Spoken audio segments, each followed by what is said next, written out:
Folks, Black Star Network is here. Hold no punches. I'm real revolutionary right now. Black power. Support this man, Black media. He makes sure that our stories are told. Thank you for being the voice of Black America, Roland. Stay black. I love y'all. All momentum we have now, we have to keep this going. The video looks phenomenal. See, this difference between Black Star Network and Black-owned media and something like CNN. You can't be Black-owned media and be scared. It's time to be smart. Bring your eyeballs home. You dig?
Today is Tuesday, May 14th, 2024. Coming up on Roland Martin Unfiltered, streaming live on the Black Star Network. The National Black Lives Matter group says a top left dark money group has mismanaged millions of its cash. Two board members will be here to discuss their lawsuit against the Tides Foundation for what they say withholding $33 million. The 2024 National Black Voter Project survey results are in. The director of the Black Voter Project will join us to discuss the findings. In Dolton, Illinois, the city council has appointed a mayor pro tem amid Mayor Tiffany Henyards FBI corruption investigation. Also, we're talking to another Tarrant County, Texas commissioner about the district attorney's vindictive decision to try to re-convict Crystal Mason, who was acquitted of voting illegally by an appeals court. Also, the body of U.S. Senior Airman Roger Fortson who was killed in Florida by a deputy has been returned to Georgia. Also, calls for the resignation of the Houston Independent School District Superintendent Mike Miles after a news investigation reveals his charter school network that he owns in Colorado is siphoning money away from Texas schools. In tonight's Marketplace segment, we will hear about a husband and wife team's initiative to make 500 black men homeowners. And lastly, why does an old white man try to go after a black woman in a scooter in the grocery store? And she knocks his ass out. Yeah, we're going to show you the video. It's time to bring the funk. I'm Roland Martin Unfiltered on the Black Star Network. Let's go. Whatever the miss, he's on it. Whatever it is, he's got the scoop, the fact, the find. And when it breaks, he's right on time and it's rolling. Best believe he's knowing. Putting it down from sports to news to politics. With entertainment just for kicks, he's rolling. It's on go, roll, roll, y'all. It's Roland Martin, yeah. Rolling with Roland now. He's funky, he's fresh, he's real, the best, you know he's Roland Martin now.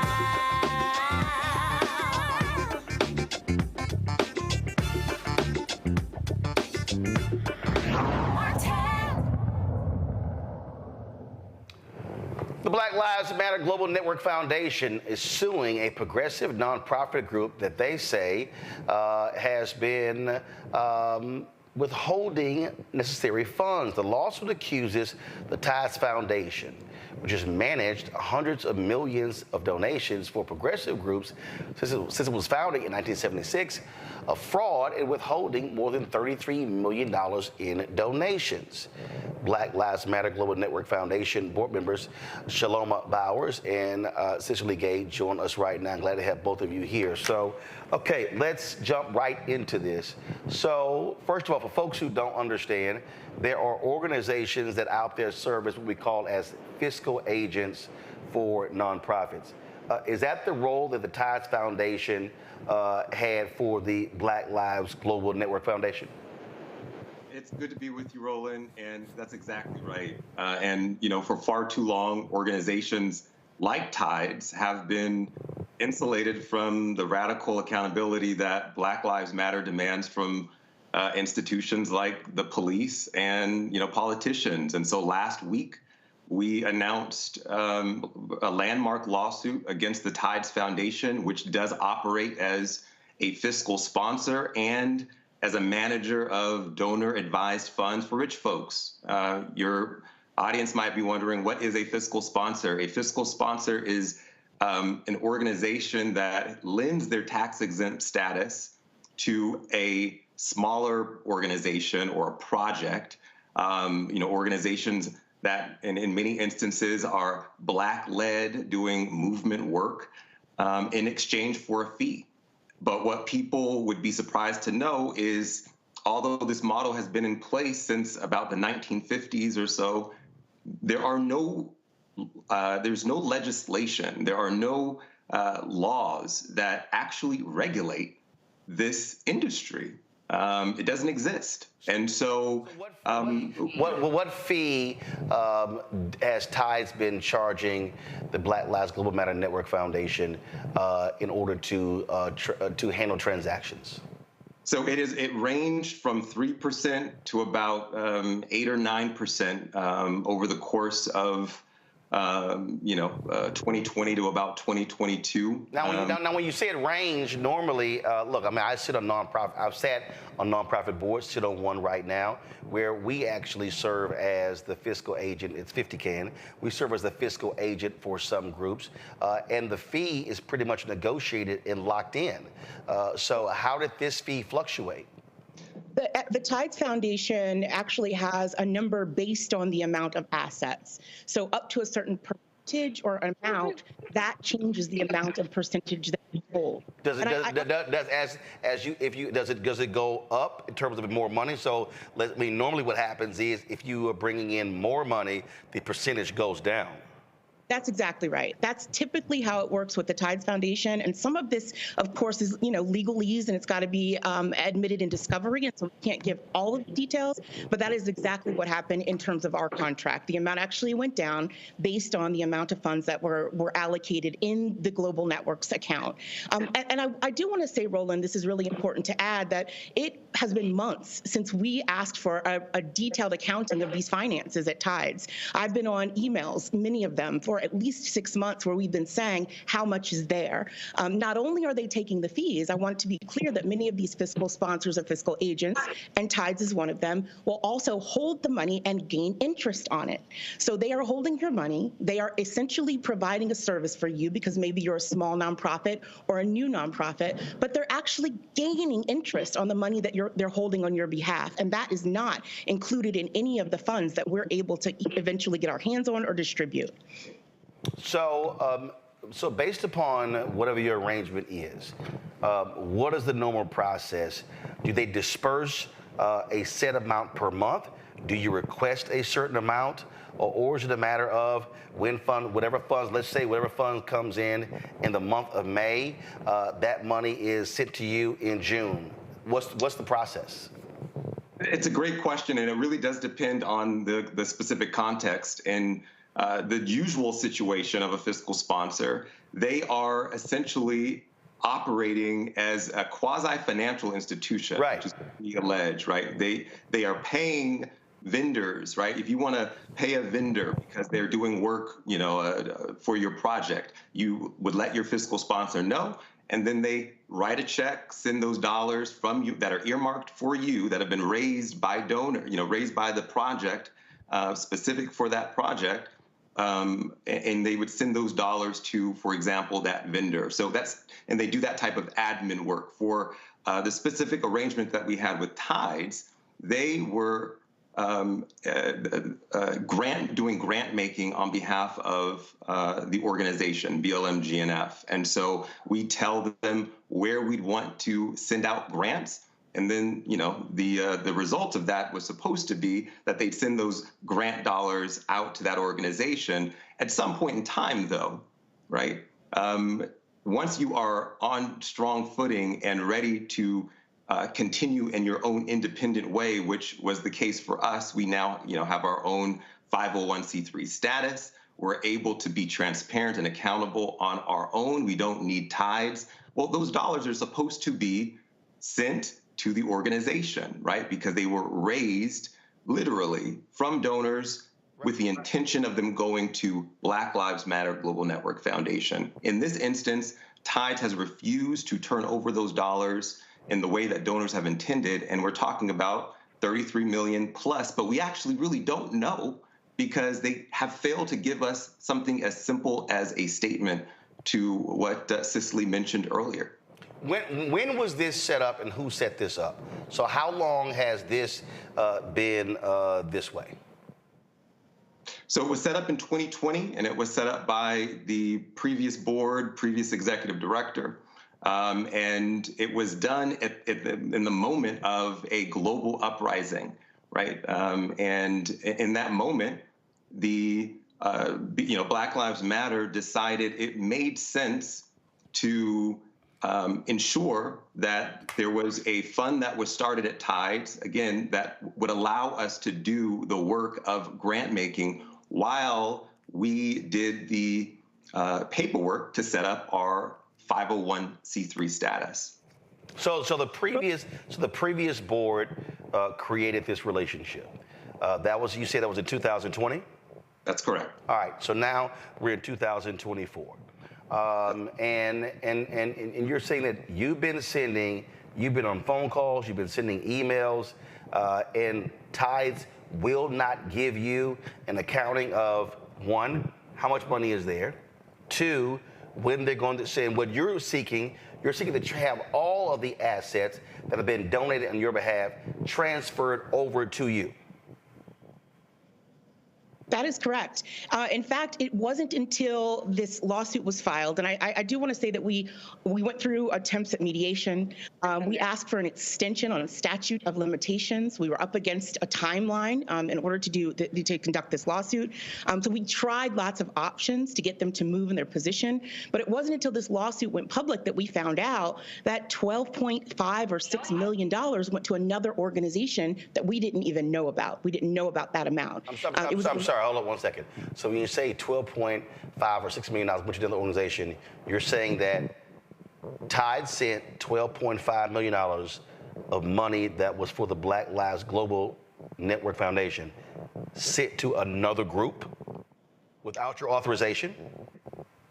That's right. We found that out in the news. We found out that it went to another Black Lives Matter organization What's the organization? The group is Black Lives Matter Grassroots. Okay, so the Black Lives Matter Grassroots, y'all have been in, that's Melina Abdullah, and y'all have been back and forth in contentious with them because they were a part of the global network, correct?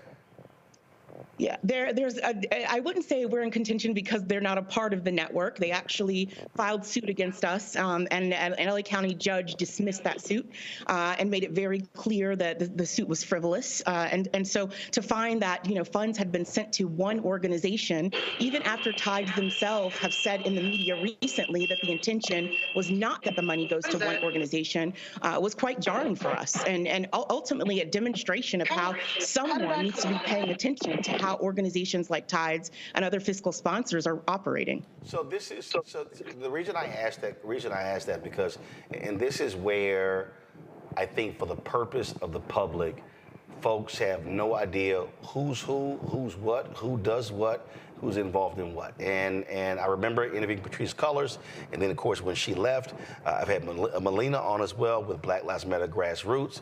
And so explain to us exactly what is the Black Lives Matter Global Network Foundation? What is it?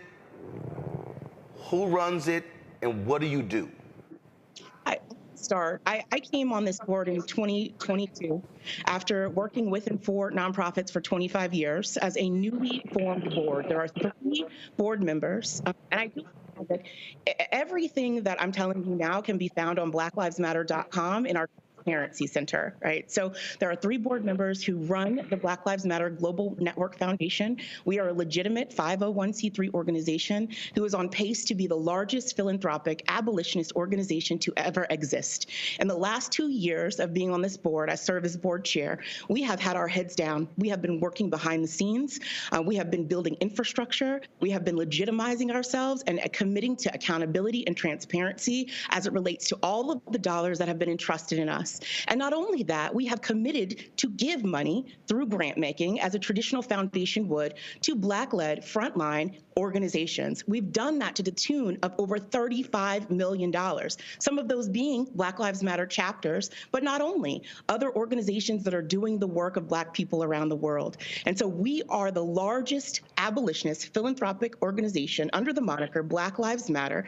We are blacklivesmatter.com, and we are here to be accountable and transparent. We have a strategic plan, strategic pillars. We have focuses of emphasis, but we are an operating foundation that is working on behalf of Black people and doing right by the funding that was invested in us from the very beginning. Okay, so Shalom, I'm looking. So go to my iPad, Anthony. So right now there are 3 board members.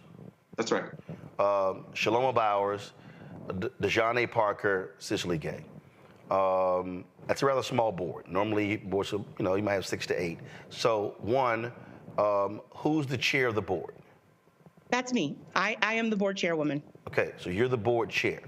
Okay, how many board members do you plan to have? Yeah, it's so great that you asked that question. We've actually had a team of advisors, attorneys, accountants, and nonprofit experts who have helped us build out a plan to grow our board. We want to be honest here. A lawsuit is a distraction, both financially and otherwise. And so for the last 2 years, we've attempted and invited 2 attorneys actually to serve on our board. And unfortunately, for a lot of reasons, they have declined. Some of those reasons include the scrutiny, the misinformation, the lawsuits that we've unfortunately had to encounter. So it's difficult to grow a board, Roland, when you're constantly in the news, when people are lying about you and saying that you're mismanaging funds. But it is absolutely our intention to not only invite 2 people to join the board, but even more qualified individuals to make up a comprehensive board and build this organization the way that it should be. So previously, obviously, when Patrice was over the organization, there was activism, there was a lot of different things, there were all kinds of different pieces. Okay, so right now, what exactly do y'all do? What do y'all do? Yeah, it's a good question. And so I'll just expand on what Cicely had mentioned, in terms of our pillars. So to see the full potential of Black Lives Matter, right, realized at scale, what we're trying to accomplish in the world, right, a world where Black people have what they need and want in order to thrive. We operate across 6 different pillars, one of them being frontline organizing, the other being research and education, the 3rd being culture, the 4th being policy, the 5th being arts, and the 6th being healing justice. And so everything that we do, be that granting money and actually doing the work, operate under those 6 pillars. And so we're not a traditional foundation in the sense that we only give out dollars. We're a hybrid organization where we give out dollars and we do the work in those 6 different pillars. Okay, so and as it relate to that, you don't have chapters, correct?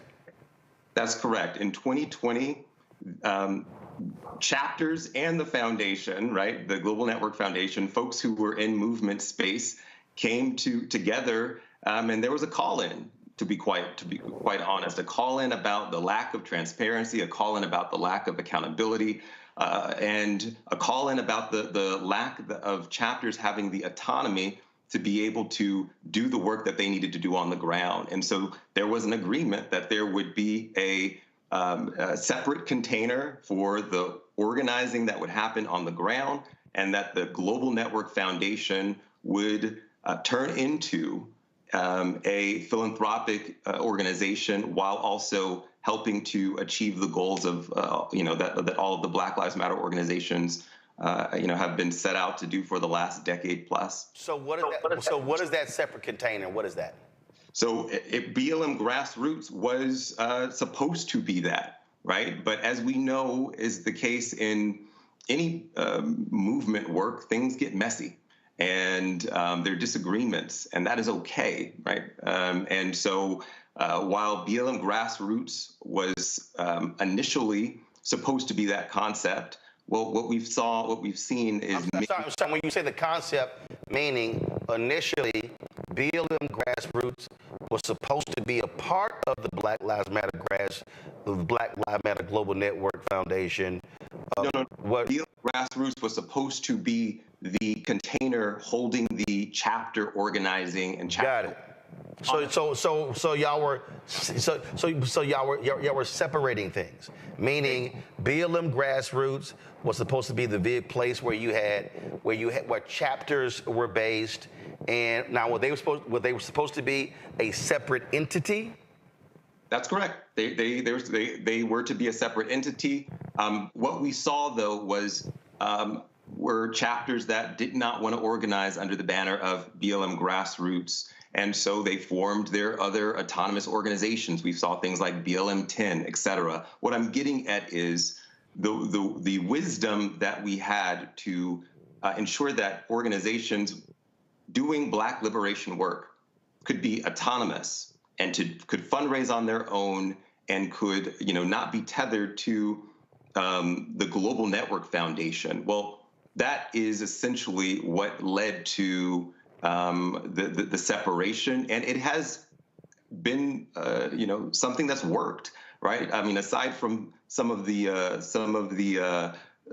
drama that has made its way in court filings frivolously, it has largely worked. Again, $35 million plus have gone out the door in 3 years to these Black-led organizations, be that a Black Lives Matter chapter or just a organization that is doing the work in a different name, doing the work of abolition. It has worked, and we will continue to obviously ensure that Black liberation is funded at scale, and that is the genius, in my opinion, of what folks put together in 2020. Meaning, we can't realize the goals of Black Lives Matter without the finances to be able to do it. And we've never in abolition had a institution as well resourced as Black Lives Matter Global Network Foundation to be able to fuel that work and to fuel the work of activists and frontline organizers on the ground. And so so let me just walk back a little bit for the people who are watching or listening who don't quite understand, because Black Lives Matter took off in the public space after the hashtag was created after the George Zimmerman verdict. And then when Patrice, Alicia, and I'm leaving out one person. Okay, I said Opal. Then they tried to trademark Black Lives Matter name, but because it was already in the public space, they couldn't. So what the folks don't realize, and this is I think this is partly why there's a lot of confusion, because what people don't understand is there are a lot of entities out there right now that have Black Lives Matter in their name that are not actually associated with the foundation or with Black Lives Matter Grassroots. And so when people say, well, look at Black Lives Matter did, it's not necessarily the case, because it's like the NAACP, you can't create your own NAACP chapter unless you're part of the NAACP. But you can actually create a Black Lives Matter group that's not affiliated with any of y'all, correct?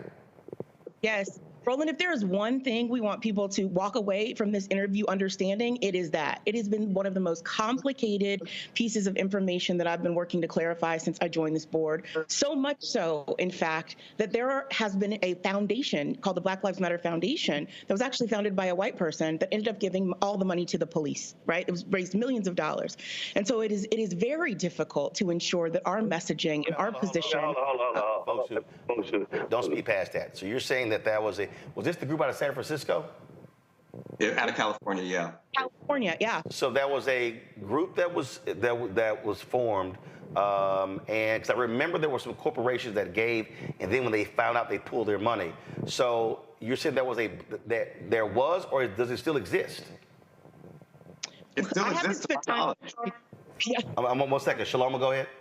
I was going to say it still exists to my knowledge, and it's confusing. Thankfully, we've been able to work with folks to ensure that there's folks know the real Black Lives Matter, but it still exists. So Cicely, you said millions was given to them. Do you know how much? I've read up to 10 million, and that's in the news. I certainly didn't fact check it. I do know that before I joined the board, I did my own research to ensure that I was partnering with the organization that was aligned with my own mission and life's work and values, and that wasn't the one. But you said that foundation gave the money to police? They did. Gotcha. For their own records. Okay. So hopefully folks now now understand terms of the all back and forth. So let me now go back. So the grant that you provide, meaning, so let's say there is a social justice group out there right now, and they want to apply for a grant. First of all, have you established that in terms of the grants that you give, are these 10,000, 20,000, 30,000, 50,000, or do you look at it case by case to determine what you fund? I worked in philanthropy for 10 years, Roland. I come from the foundation world. I've only worked with nonprofits my entire life. And so I recognize as board chair that we've got to establish strategy around our grant making. We do not have one formula around the grants that we make. However, all of them have to ensure that they're aligned with our strategic values and our mission. We do have grantee applications, reports. We have check-ins with grantee organizations. Most of them have, however, been based on relationships that we've either pursued, identified, cultivated, and then brought into the fold to invite to receive dollars. A good example of that is Elaine Brown, the former chairwoman of the Black Panther Party, who just received $1 million grant for housing out in Oakland through her organization, Oakland and the World. Elaine Brown came to our attention because her work met every single one of our strategic pillars. It is not just community revitalization, it's workforce development, it's Black liberation. And we formed a partnership with her. And we want our grant making to not just be money in, money out. We want to really make a difference in the lives of Black people for the long term, and our grant making has to strategically reflect that. And so, but I'm going to ask you, so if there's somebody out there, they have a group, and they choose to submit a grant application, can they do that? Where do they go? We don't currently have our grant making open right now to the public. We may in the future re-release another RFP, a request for funding proposals. But given that our work has right now been about putting our heads down and building the infrastructure of this organization, it's been our priority to do that, to fight the lawsuits and accusations. And hopefully in the future, we can open up general RFPs again for nonprofits who want to partner with us. Obviously, there was a lot of attention that came the organization's way when the announcement was made how much money they had received. What was it, 90 million or 60 million? So the announcement came out. You've had audits and things along those lines. And obviously, you still trying to figure out how much do you have from tithes. So as an organization right now, how much do you have as an organization right now? Oh, well, I can certainly say we are not able to. We haven't looked at a bank account statement as in right before this this show rolling. But I can assure you, every year we file a what's called a tax form 990, where folks are able to literally see how much money we have, who we've given our dollars out to, and it was why we decided to become a independent 501c3 in the first place, which was because we knew that there would be a level of transparency and accountability that would not be possible if we were just under the Tides Foundation, which you're not able to really see, with all of the projects that exist, what dollars are going where and what dollars have come in for whom, right? And so our bold move to become a 501c3, I'm saying bold in the sense of abolitionist organizations, movement organizations that largely sit under fiscal sponsors, was a radical step in transparency, despite what folks reported as, right? We did that. We could have just decided to stay under, for example, Tides, and folks wouldn't even know that we had $90 million. That would not be a news story had we not become our own 501c3 organization. And so, folks can expect to see, all of the things that they're looking for in terms of that transparency in our upcoming 990 filing, for those that are interested. But I want us to focus on the piece that is really important here about Tides Foundation and our inability to continue doing the work that we've demonstrated of grant making, of getting dollars to the front lines, of Black-led organizations doing the work of liberation of Black people. We are not able to do that in the way that donors have requested, given the dollars they've given to us, because $33 million is being held at Tides Foundation under a concept, that isn't, where there's no regulation, right? And so, through this lawsuit that we filed, and actually, let me just say one thing about the Tides Foundation. The Tides Foundation has amassed over $1.4 billion as an organization where all they do is move money around. That's all they do. They actually don't have any legitimate, work that they do separate from. We move money to different places. $1.4 billion they've amassed doing that. That is more than 740 banks that exist that have regulations tougher than the regulation, the tax rules that exist for Tides. The fact that an organization cannot get a statement, the fact that an organization can't get its money back, the fact that an organization has to even take the steps of filing a lawsuit, that all is a result of unscrupulous organizations like Tides moving dark money around and us having, not having the ability to have a check and balance in place. And so ultimately, we will be able to do more of the good work we've already done if Tides Foundation simply turns back over the dollars to the organization that donors intended it to go to. So I'm looking at, this was a story from Bloomberg Law, and it says that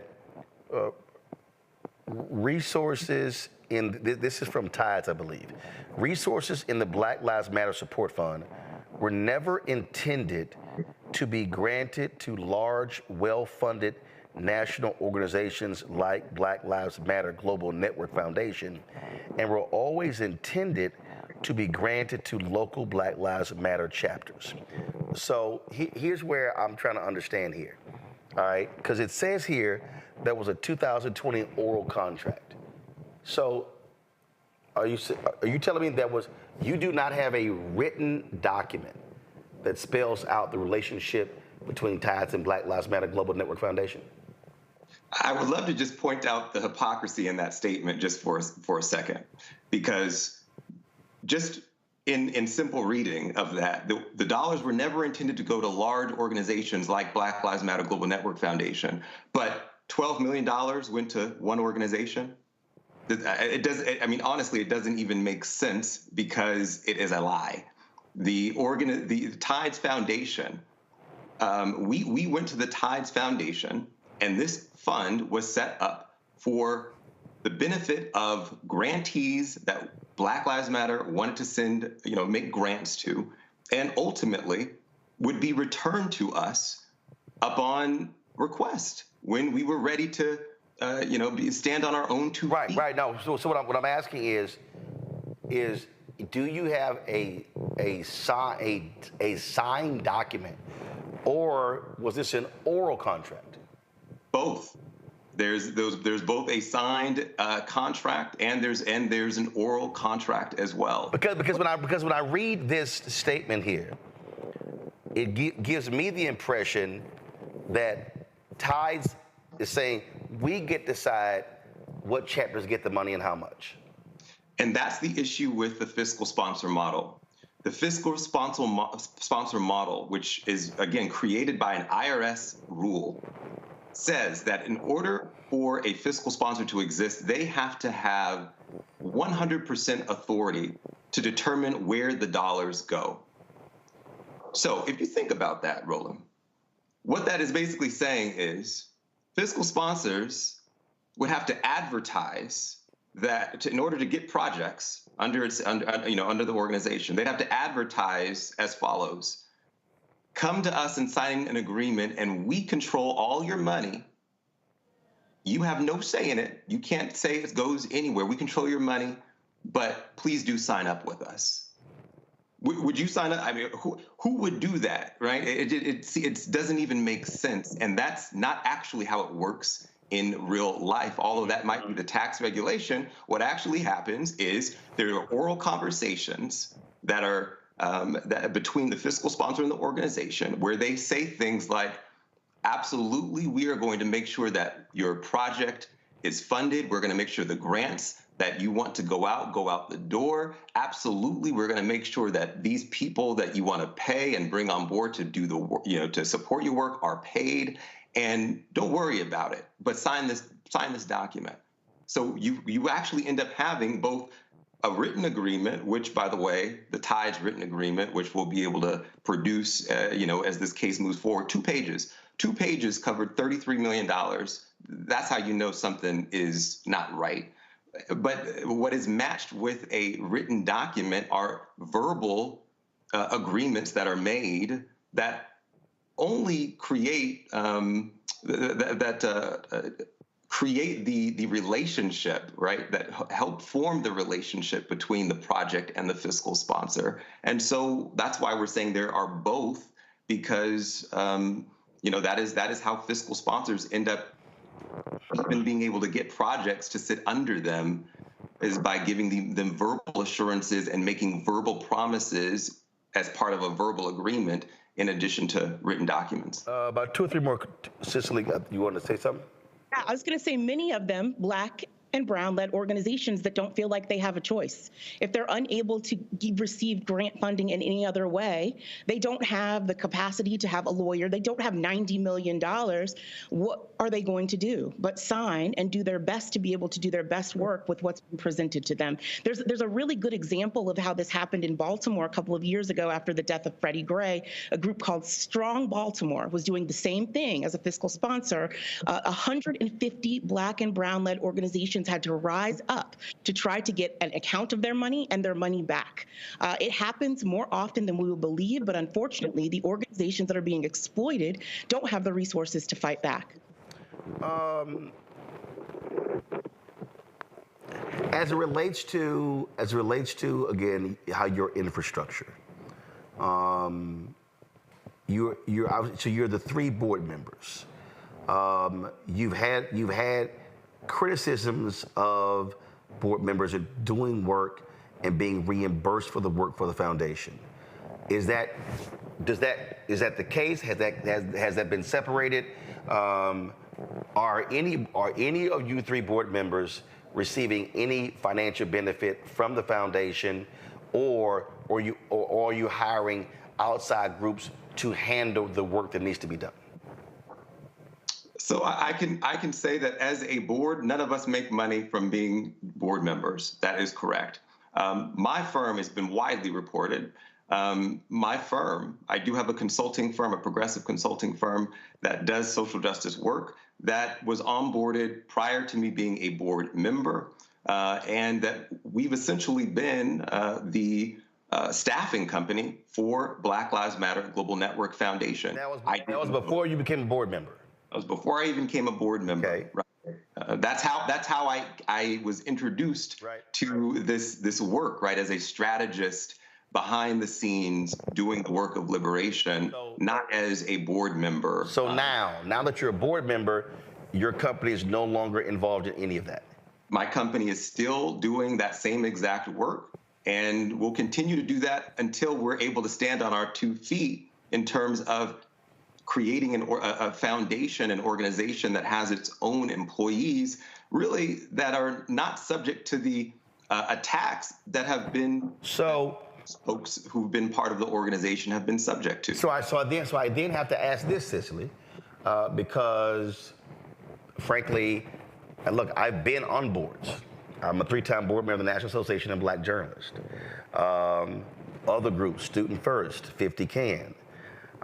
And doesn't that, though, pose a conflict to have a board member whose company is also doing work for the foundation that's receiving financial benefit because you're making decisions? So the reality is, if something happens with the company, something comes up, well, then you're one of the folks making the decision. So shouldn't that be separated? Shouldn't it be either you're a board member that receives no personal financial benefit, or simply be a consultant to the organization but not be a board member? Explain that. Yeah, thanks for asking that question. As a new board member and then board chair, we had to pull the covers back and look and ask these very questions. We have a fiduciary responsibility, but we also have a responsibility to ensure that the organization doesn't completely implode. And so if we do have a firm who, with our own conflict of interest policy, with our voting policies, with lawyers who are checking to ensure that Shalomia is not voting, for instance, on his own contract, if all of those things are true and this contract is in place that is standing up the organization, that is not, his contract is not profit. It is staffing. That is the full staff. Over a dozen people I interact with all of the time that are helping to stand up this organization. I had to assess risk as a board member, and I had to say, if this is gone, and if this role is gone, what will happen to our viability as an organization? I totally understand that. But what I'm getting at is, I totally understand what you're saying, that you need to have staffing. But the problem is, it's a company of a board member.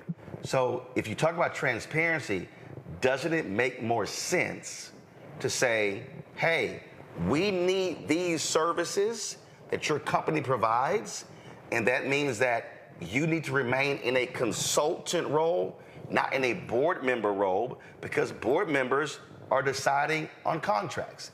I'm trying to understand, how did you reconcile that? Because that leaves you open for criticism of self-dealing. It does, which is why our books are tight. Everything that we're doing is regulated by attorneys. We've got people in place to ensure that there is no self-dealing by virtue of having a conflict of interest policies. But I want to lean back into what Shalomia said. It's that this is not a long-term solution. And I said we've got to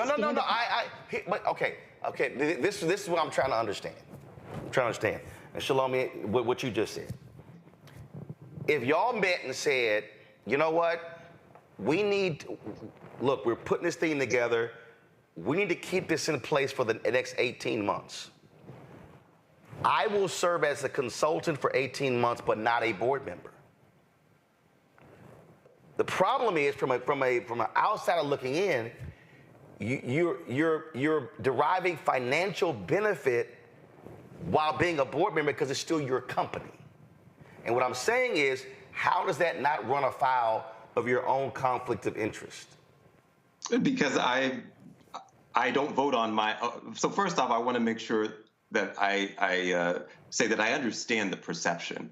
I understand what it looks like, and we will continue to do our best to make sure folks know that there is not anything nefarious or improper happening, despite what that perception might look like. And part of what's important this is a very common concept amongst nonprofits that Black, brown, white, You will see it in every instance where there are board members that are sitting on a board, where there is a company that they might be working for, partner of, own part of, what have you, and the organization does work with that firm, and it's a conflict of interest policy that is created to ensure that there are no rules that are violated, and to ensure that that board member is not part of any of the decision making related to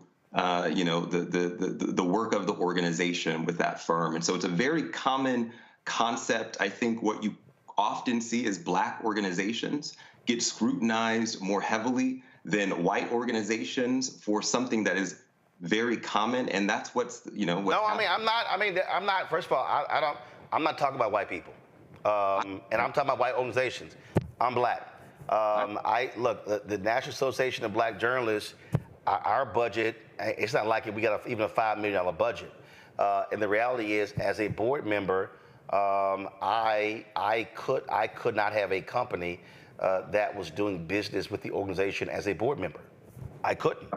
I mean, that would just, that's so again, that's a part of, again, what critics have said in terms of how it's set up. Me personally, I just think, to be perfectly honest, I think it's a lot cleaner in terms of a lot cleaner for the three of you to say, Shaloma, I move to a consultant role. My company will perform these services. I will be a contractor for the foundation. And then once the decision is made by the board to say, hey, we can now hire staff, then they can move to a board position.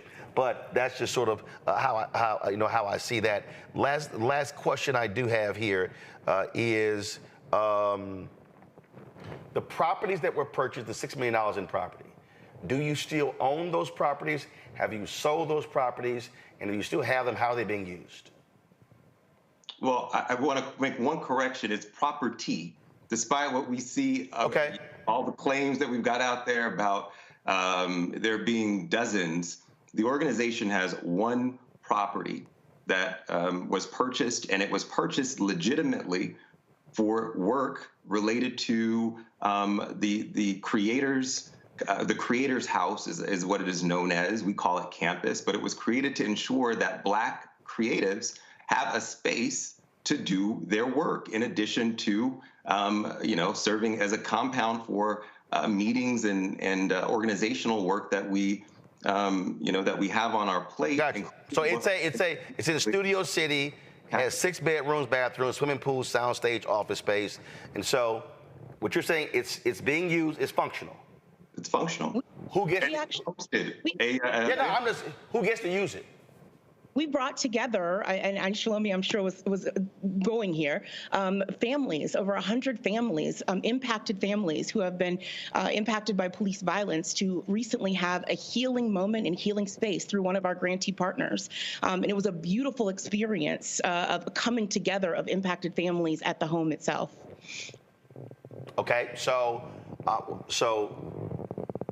who gets to use it? That's what I'm saying. I mean, obviously, it's a compound. Is it in use 365 days a week? What type of creators? How do you manage that? We do not have the programmatic infrastructure completely built out right now on a regular basis publicly for the Creators House. As I'd mentioned, again, I'm curious. What kind of creators? When we say creators, what does that mean? Yeah.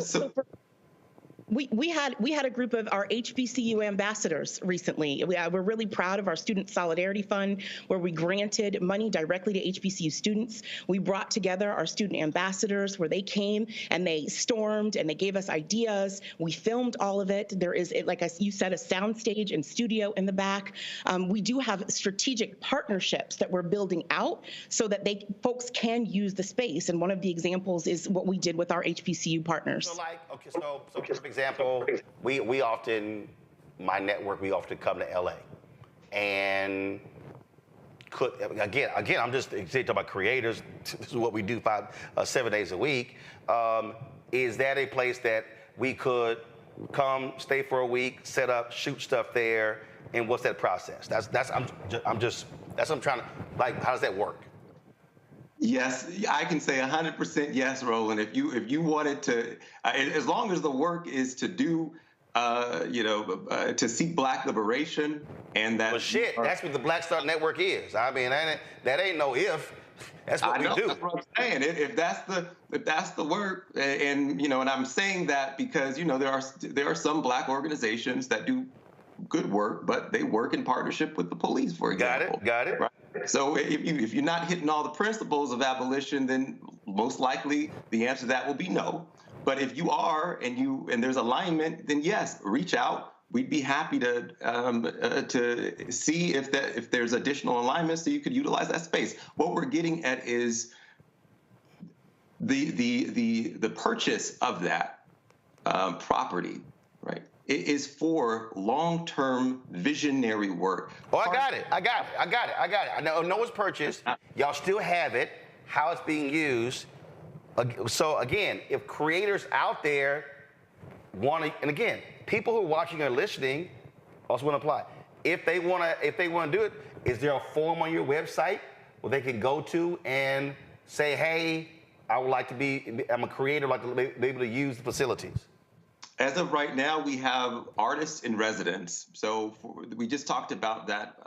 Cicely just talked about that 150-person event we just did at that property. Right. That was done by our first artist in resident that utilized that property to be able to hosted by our first artist in residence. Her name is Osai, to be able to have a place to think and create. And so it is invitation only at the moment, but if it works out and we can be in part. Right, but see, so this is, again, this is not badgering, but I'm trying to get you to understand from an outsider looking in.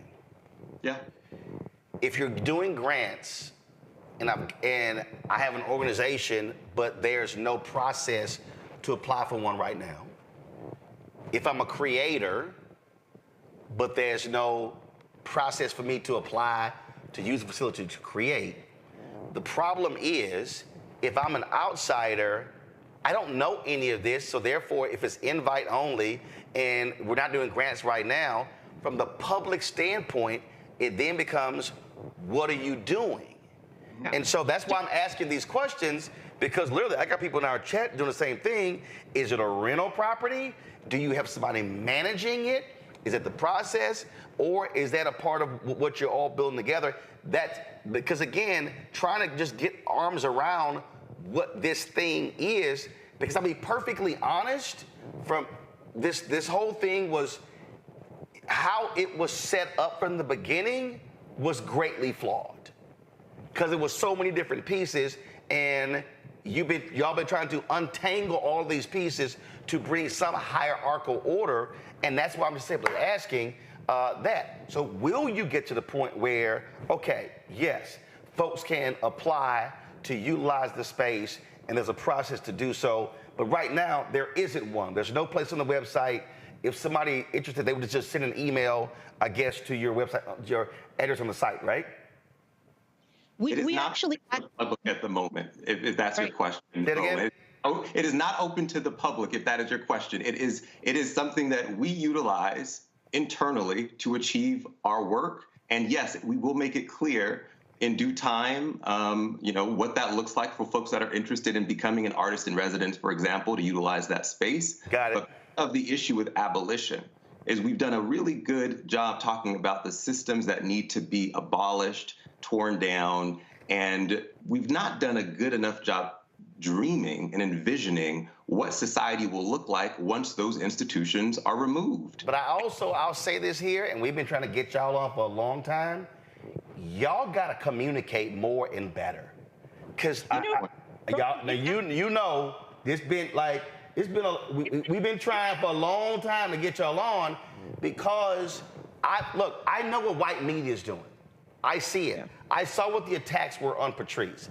I saw that was a wholesale, there's a flat out effort to completely destroy not only the organization, but the movement itself. I know how the right wing has been working, but what's also important is regular communication especially those in black-owned media, to explain these things to our people so their narrative doesn't gain a foothold.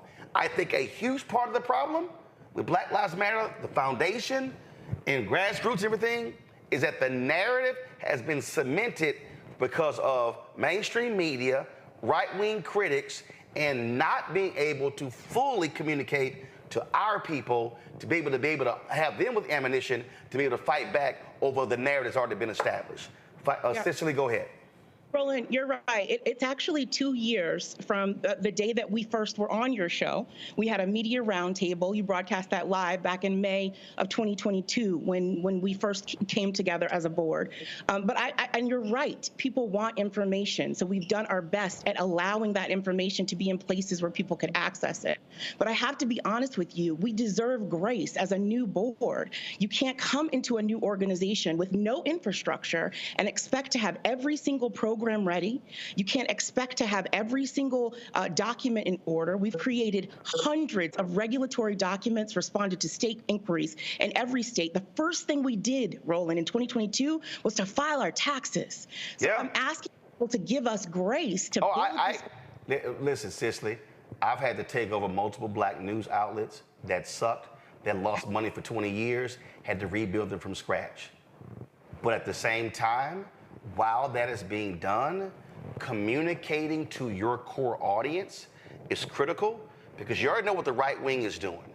But when you got black folks who saying BLM ain't shit, I ain't believing nothing they say, the $6 million house, all this sort of stuff like that, I'm just simply saying I understand when a narrative gets set, it is extremely hard to be able to establish a correct narrative. And so all I'm saying is a lot of this also was the lack of information.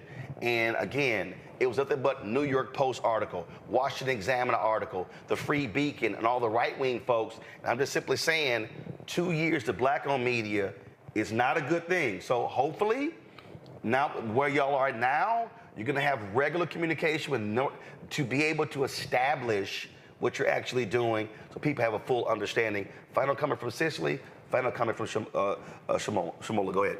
Shalom, go ahead. Thank you, Roland, for the opportunity to reintroduce ourselves. I want to just remind folks that we are absolutely here to usher in a new wave of accountability and transparency. I personally am a black mama, a single mom of 3 black boys.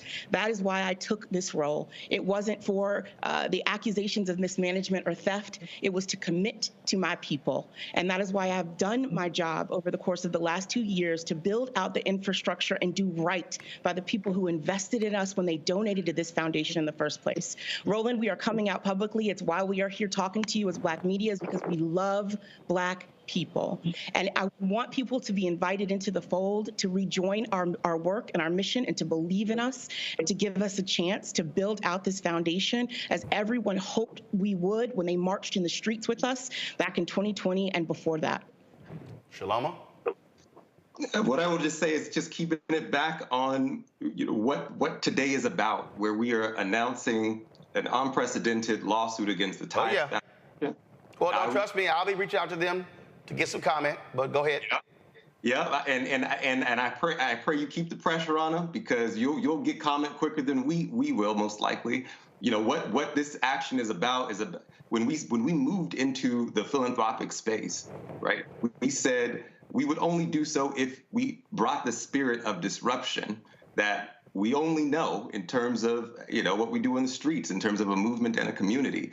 That is on display here by challenging what some people would call crazy, right? The $1 billion fund that, is the progressive fund that ensures that all of the Democratic aims and goals and politicians, get elected. We are challenging a lot of rich people, right? Folks who don't typically get challenged. And that is the disruption that we promised to do when we became a philanthropic organization in 2020. And that is what this is about. And I'm hopeful that we'll be able to ensure that new rules and regulations are announced, which is what we're seeking through this lawsuit, for organizations like Tides that have acted unscrupulously, and to ensure that black nonprofits and projects don't get treated the same way we've been treated, where we are not able to get back $33 million that donors have donated directly for the work of Black Lives Matter Global Network Foundation. All right, then. Well, we will be following and see where this lawsuit goes. We appreciate both of you joining us. Thanks a lot. Thank you, Roland. Thanks for having me. All right, going to go to a break. We'll be right back. Roland Martin Unfiltered on the Black Star Network.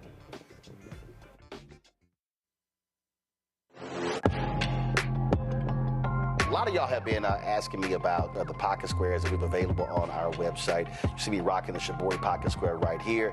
It's all about looking different. Now look, summertime is coming up. Y'all know, I keep trying to tell fellas, change your look, please. You can't wear athletic shoes every damn wear. So if you're putting on linen suits, if you're putting on some summer suits, have a whole different look. The reason I like this particular pocket square, the Shibori, is because it's sort of like a flower and looks pretty cool here versus the traditional boring silk pocket squares.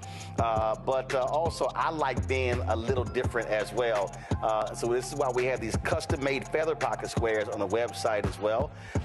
My sister actually designed these after a few years ago. I was in this battle with Steve Harvey at Essence, and I saw this at a St. Jude fundraiser. I saw this feather pocket square, and I said, well, I got some ideas. So I hit her, and she sent me about 30 different ones. And so this completely changes your look. Now, some of you men out there, I had some dudes say, oh, man, I can't wear that. Well, if you ain't got swagger, that's not my problem. But if you're looking for something different to spruce up your look, fellas, ladies, if y'all looking to get your man a good gift, I've run into brothers all across the country with the feather pocket squares saying, see, check mine out. And so it's always good to see them. And so this is what you do. Go to RolandSMartin.com/pocket squares. You can order Shibori pocket squares or the custom-made pocket squares. Now, for the Shiboris, we're out of a lot of the different colors, and I think we're down to about 200 or 300. So you want to get your order in as soon as you can, because here's what happened. I got these several years ago, and the Japanese company signed a deal with another company, and I bought them before they signed that deal, and so I can't get access to any more from the company in Japan that makes them. And so get yours now. So come summertime, when I see y'all at Essence, y'all could be looking fly with the Shibori pocket square or the custom-made pocket square. Again, RolandSMartin.com/pocket squares. Go there now.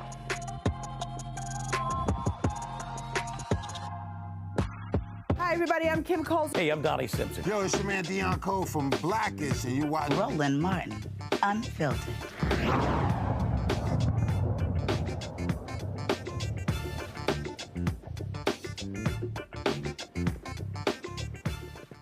All right, my pound, Dr. Mustafa Santiago Ali, former senior advisor for environmental justice, the EPA, out of D.C., Randy Bryant, DEI disruptor, Washington, D.C., and Joe Richardson, civil rights attorney out of L.A. All right, Mustafa, you heard that interview the last hour.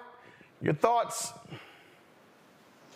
Well, you know, it always goes down to infrastructure. If you're going to start anything, you've got to make sure you got the infrastructure in place, because it helps to eliminate a lot of the stress. So I hope that they're able to do that. It sounds like over the last couple of years, they've had difficulty in being able to get those pieces in place. You know, in relationship to the Tides Foundation, folks got to also remember that if somebody's a fiscal sponsor, and I've actually been in organizations where we were fiscal sponsors, we carry the legal responsibility for those dollars that come in.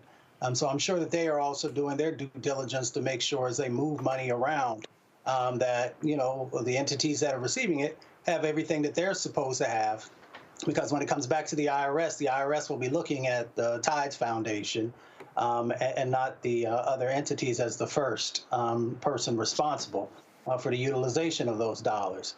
So I hope folks are able to actually get everything together, get the things that they need in place, and be able to do the work that I know so many folks are hoping that they do, because I know a number of other very dedicated to our community organizations that actually are in partnership with Tides. So I'm hoping that folks can work everything through. Here's what I saw as the big problem here, Randy. I go back to the beginning. I remember, and I disagreed with organizers when this started, very much like Occupy Wall Street, where there was this notion of decentralized leadership and group consensus. I'm like, I'm sorry, when you're establishing something, you have to have hierarchy. And I think, frankly, God bless Patrice and the others, but they tried to do way too much without an infrastructure in place. I remember they had the foundation, they had a political action committee, they had the grassroots piece. It was a lot. It was like a whole lot. And then when she left, you sort of had like 2 board members, or was it 3? It was all over the place. And so you did not have infrastructure. What I have said to numerous young folks, you can complain all you want about the NAACP, and there are valid criticisms that have been made about the National Urban League, about other groups, but the reality is they still exist because of infrastructure, because of processes, because of order, because of hierarchy. And I think the challenge that Cicely, Shaloma, and the other young lady are under is you're trying to harness this massive thing. And look, I'll go ahead and say it. When they announced how much money they raised, they opened the door for all the criticism. But you know what, Randy? NAACP and the Urban League, they got more money than Black Lives Matter got. They ain't never released their number, and they have not opened themselves up for the level of criticism. So all of this, I think, were errors that were compounded by leadership and the lack of a real strong infrastructure. Right. And it seems as if they are trying to back in this and try to get a hold of some things that unfortunately were not handled in the first place. They're trying to build the foundation. Right. Trying to fix your house and your foundation got cracks in it, when the reality is a foundation with cracks gonna always screw the house up. Right. Right, but I still do. I appreciate the effort. It does seem as if that their mission is right, and so I do hope that and it does seem as if they're slowing down and trying to make some better decisions. I know I couldn't help but to think, should there be almost like a name change or a rebranding? Has too much damage been done to that Black Lives Matter? I mean, the fact that it took us this long to even get an understanding of who they are and how they're different from everybody else, I'm just almost wondering, going back to the foundation, if there almost needs to, start back at the bottom. Yeah, I mean, Joe, I think it's very legitimate.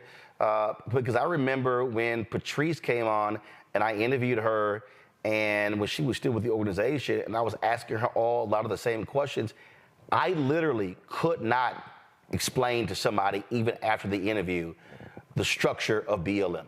I just couldn't. It was like, okay, we got this, we got this, we got this, and I was like, well, who's over that, and who's over that, and who's over that, and it was all over the place.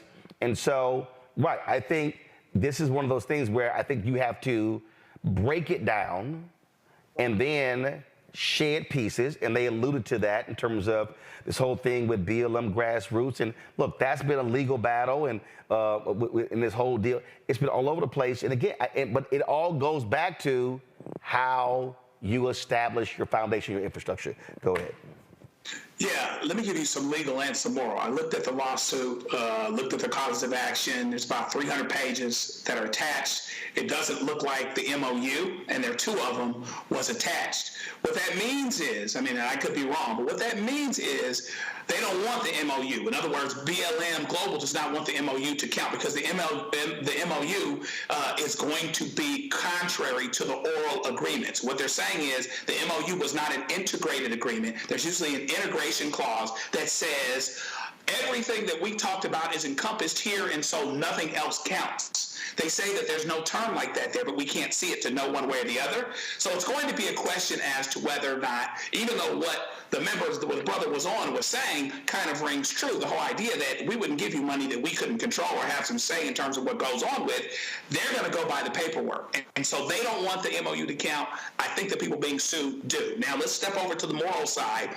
To your point, they have been taking a bath on perception for a long time. Black Lives Matter has been. If you say you support Black Lives Matter, you say you don't support Black Lives Matter, what are you talking about? Talking about the organization? Which one? Which branch? The idea that Black Lives Matter? The concept right? Oh, the march that we saw out here where a bunch of people not connected to Black Lives Matter or different organizations, raised hell, did what they wanted to do. And so people, again, need the nuance and need to do the work. But the Black Lives Matter folks, including the ones that we just had, have got to help them. In other words, they've got to be able to have enough clarity, and maybe it isn't a name change. They've got to be able to have enough clarity where people can look at them and say, okay, that's what this means. And again, to your point, avoiding the appearance of impropriety is just as important as anything. So even this board situation, you can't do what white boards do. You can't do what other boards do. Why? Because people are subscribing something to the concept, to the 3 words of Black Lives Matter. So even the appearance of impropriety or something people can say are going to be used by people that don't want to see the other side of it and want to tarnish your mission. And so that's why you have to deal with it. It is going to, look, when you hear we have an oral contract and a written contract, Joe, I'm sure as a lawyer, you're like, oh, now you walk in, because listen, I don't care, you put every damn thing down on paper. That's what we start off with all the time. I had this and that happen, and I was in a contract, and something happened. I said, what does the paper say? That's my first thing. Is there an integration clause in the agreement? Meaning nothing else from the outside of the agreement comes in. Theoretically, that protects everyone that signs it. So it's going to be interesting, and I think it's going to be difficult. We'll see what happens, because what they may argue is if it's true under IRS purposes, that the sponsor organization actually gets to control everything. It sounds like to me, don't hate the player, hate the game. It sounds like to me you have a larger argument with the entire system and the law itself. So maybe that lawsuit becomes a bigger lawsuit or a bigger drive to undo those or get something rewritten so the person doesn't on paper relinquish control. So that you're counting on an organization to say, wink, wink, no, we got you, we'll do what you want to do, until, of course, things change. Like, I don't know, in a situation where different organizations with the same name are fighting against each other and still fighting against each other, and on some level may want to undermine or benefit from the confusion, that's exactly what you have here. And that's the problem. So you definitely want to get everything done in paper, but you want to deal with the perception too. And can absolutely destroy you. And again, I go back to infrastructure and foundation. You're now battling the initial agreement that you had no part of. And the folks who did that are gone. Those leaders are gone. And the fiscal agent is saying, we have this agreement. So now the battle is going to be in this lawsuit, what actually holds up. How do you reconstitute it? And you heard Cicely say they tried mediation. So clearly mediation didn't work. And so now it's going to be an absolute legal battle. And here was, unfortunately, for Black people, it's going to be a lot of money spent on lawyers. And that's less money that can go to organizations to fight for Black liberation. All right, folks, got to go to a break. We come back. We're going to talk about the continuing assault against Crystal Mason. Yes, I'm calling what Tarrant County DA Phil Sorrells is doing. This is absolutely constant attacks and intimidation against this woman. It makes no sense. We'll talk with 102 Black Tarrant County commissioners next on Roland Martin Unfiltered on the Black Star Network. Support our work. Join the Breeding Funk Fan Club. Senior check and money order to P.O. Box 57196, Washington, D.C. 20037-0196. Cash App, $RM Unfiltered. PayPal, R Martin Unfiltered. Venmo is RM Unfiltered. Zelle, Roland at RolandSMartin.com, Roland at RolandMartinUnfiltered.com. And download the Black Star Network app. Y'all, we should be easy at 100,000 downloads. Apple phone, Android phone, Apple TV, Android TV, Roku, Amazon Fire TV, Xbox One, Samsung Smart TV. Back in a moment. Fanbase is pioneering a new era of social media for the creator economy.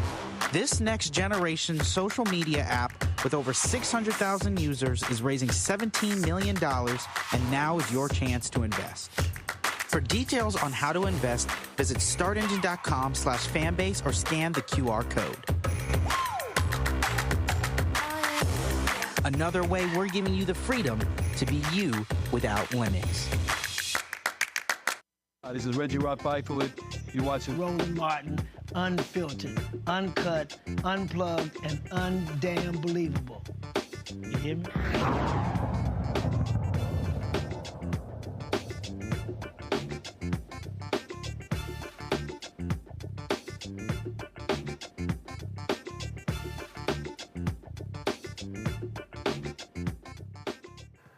All right, folks, the effort of Tarrant County District DA Phil Sorrells to reinstate Crystal Mason's voter fraud conviction is absolutely vindictive. Last week, Sorrells appeared before the Tarrant County Commissioner's Court defending his pursuit to re-convict Mason, who was acquitted of voting illegally by a Texas appeals court. The twist was Mason's provisional vote was never even counted. So why is Phil Sorrells wasting taxpayer time and money going after a woman from a case in 2016? Joining me now is Tarrant County Court Commissioner Roy Brooks. Roy, always glad to see you. Of course, my days covering the city council there in Fort Worth, and so definitely glad to see you. What the hell is your DA doing? This is an 8-year-old case. The woman actually went back to federal prison because when she got charged and indicted, that violated her parole. And so, is he absolutely just wasting the money, the taxpayers' money in Tarrant County pursuing this case? He absolutely is wasting the taxpayers' money in Tarrant County pursuing this case.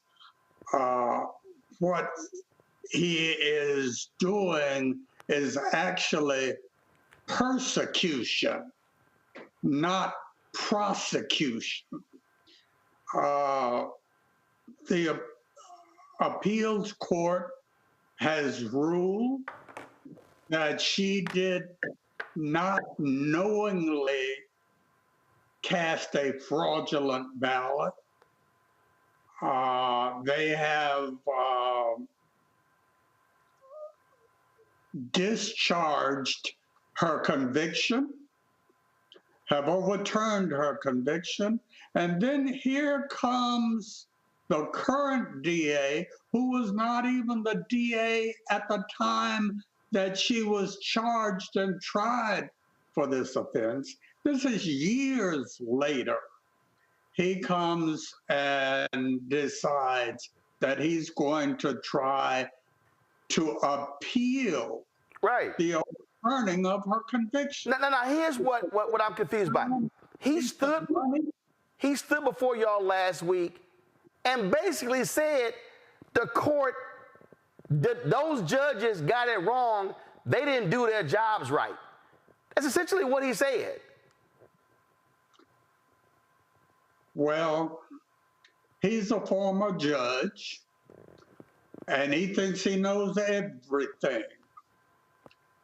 But this was a panel of judges that overruled this conviction and set Crystal Mason free. And I don't think that this one former judge is smarter than they are. An absolute waste of time. It is partisan politics at its absolute worst. This is MAGA-style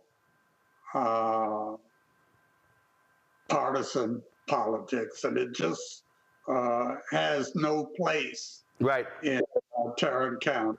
I told your fellow colleague, other commissioner, that y'all should put Crystal Mason on the agenda every single meeting.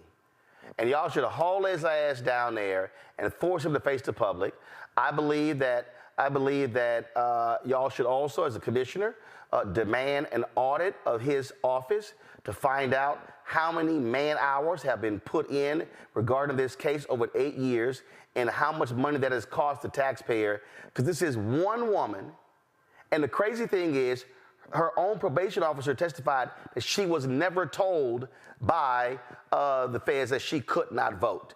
But he just insists on pushing forward. To me, this just makes no sense whatsoever. So how are you and the other commissioners, how are y'all going to try to get through to this DA to get him to stop this harassment of Crystal Mason?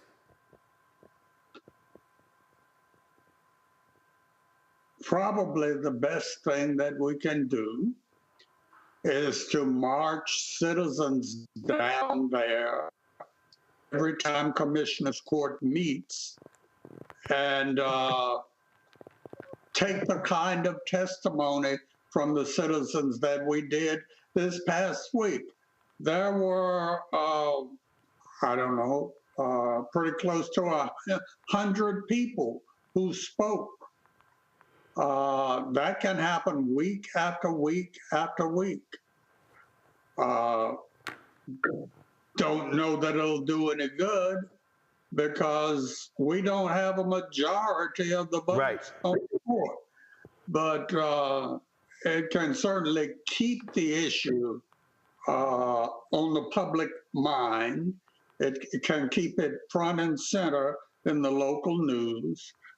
And who knows, it may have some impact. Well, I think that should happen. They should be, look, Dallas County Commissioner John Wiley Price, he protested outside of Parkland Hospital damn near 20 years. I think this has to, he needs to feel that heat every single week. The public this needs to be made a major deal. And so again, I hope you and Commissioner Simmons, hope y'all put this on the agenda every single week so the other commissioners know that this harassment of this woman makes no sense. They can move on to some other cases versus trying to pursue an 8-year-old case against Crystal Mason. Commissioner Brooks, I appreciate it. I appreciate you, Roland, and all things.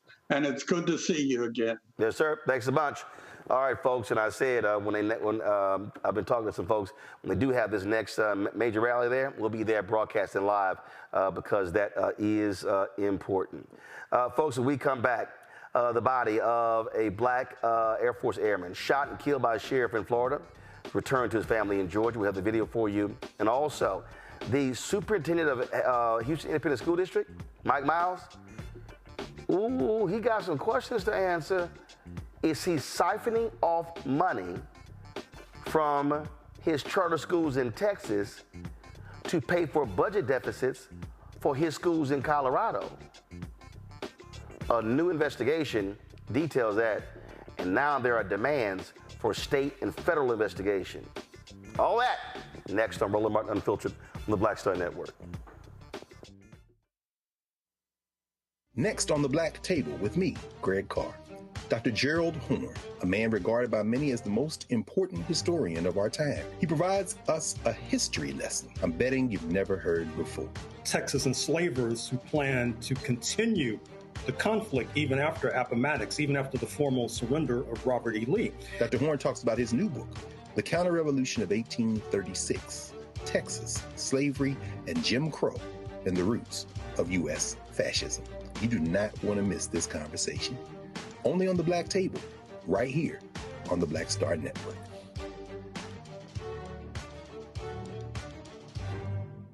What's good, y'all? This is Doug E. Fresh, and you're watching my brother Roland Martin Unfiltered as we go a little something like this. Hit it.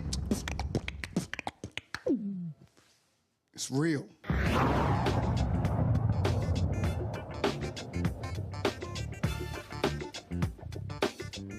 All right, folks, I told you about all the drama happening in Houston Independent School District, which, is pretty crazy, with the removing of principals, the firing of janitors. You got Mike Miles trying to close a $450 million budget gap. But now he has to deal with a different issue. Brett Shipp, who was a reporter there, dropped a bombshell report last night that has reverberated all across the state of Texas.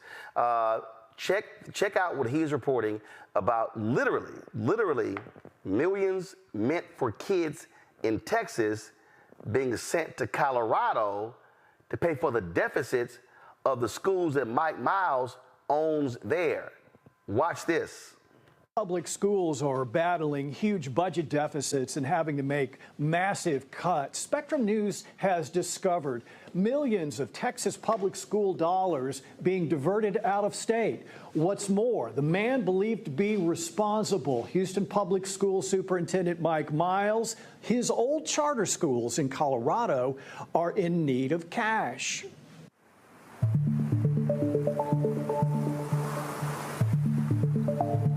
in schools all across Texas. I pray tonight that as you guys are back there in that back room and you're making these decisions, that the faces of our children and their families are at the forefront of your mind. Dedicated teachers. School districts are being forced to make major cuts. And panicked parents speak out in passion and frustration. And I honestly feel like tonight we're holding a moment of silence for public education, and it's heartbreaking. The state of public education in Texas is dire. We have educators leaving the profession. We have schools that are talking about closing in different parts of our state. One of the largest budget deficits in the state, Houston Independent School District, where newly appointed Superintendent Mike Miles has called for dramatic cuts to offset a $450 million budget shortfall. Miles was appointed by Texas Education Agency Commissioner Mike Morath to take over and turn around the struggling school district last summer. 10 years before he took over at Houston ISD, Miles spent 3 years as superintendent at Dallas Independent School District. When he left Dallas in 2015, Miles started 3 charter schools in Colorado called Third Future Schools. According to both internal school records and the nationally recognized school rating agency School Digger, all 3 schools have since struggled with performance, enrollment, and finances. The records provided to us by TFS through open records requests also reveals Miles was forced to close one of his schools last summer due to declining enrollment, leaving that school with $5 million in unpaid bond debt. The school's debt was discussed at a Third Future Schools board meeting via Zoom last summer after Miles had taken over at Houston ISD. Yet there was Miles at the meeting acting as a consultant. According to payment records, Miles earned $40,000 consulting for TFS last year. Watch as Miles urges his old board of directors to find the money and pay the debt. It's now becoming untenable. We'd have to subsidize it to the tune of maybe $500,000 a year if it only has 180 kids or so. I think the time is right to do what the administration is asking to do. In 2020, around the time his financial troubles were beginning in Colorado, Miles began expanding his charter school network to Texas. First Midland Sam Houston Elementary, then Ector College Prep in Odessa, then Austin Mendez Middle School. But by the end of the 2023 school year, as he was taking over in Houston, Miles' 3 Texas schools were nearly $2.7 million in the red. So why were Miles' new Texas schools losing money? Third Future Schools' 2023 audit shows of the $25 million public tax dollars being spent on Miles' 3 Texas schools, $15 million was spent on teachers and supplies. The other $10 million, about 40% of the entire budget, was spent on unspecified administrative costs and services.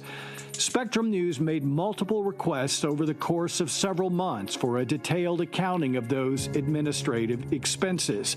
Third Future Schools never responded. However, included in publicly available financial audit records were the auditor's notes revealing that the deficits were documented as being due to other Third Future network schools outside of Texas and to Third Future Schools corporate in Colorado. Again, TFS Colorado declined to provide us with an explanation of why so many Texas public school dollars were being transferred to school operations in another state. And then we learned about this. We've been supplementing that school with the general fund.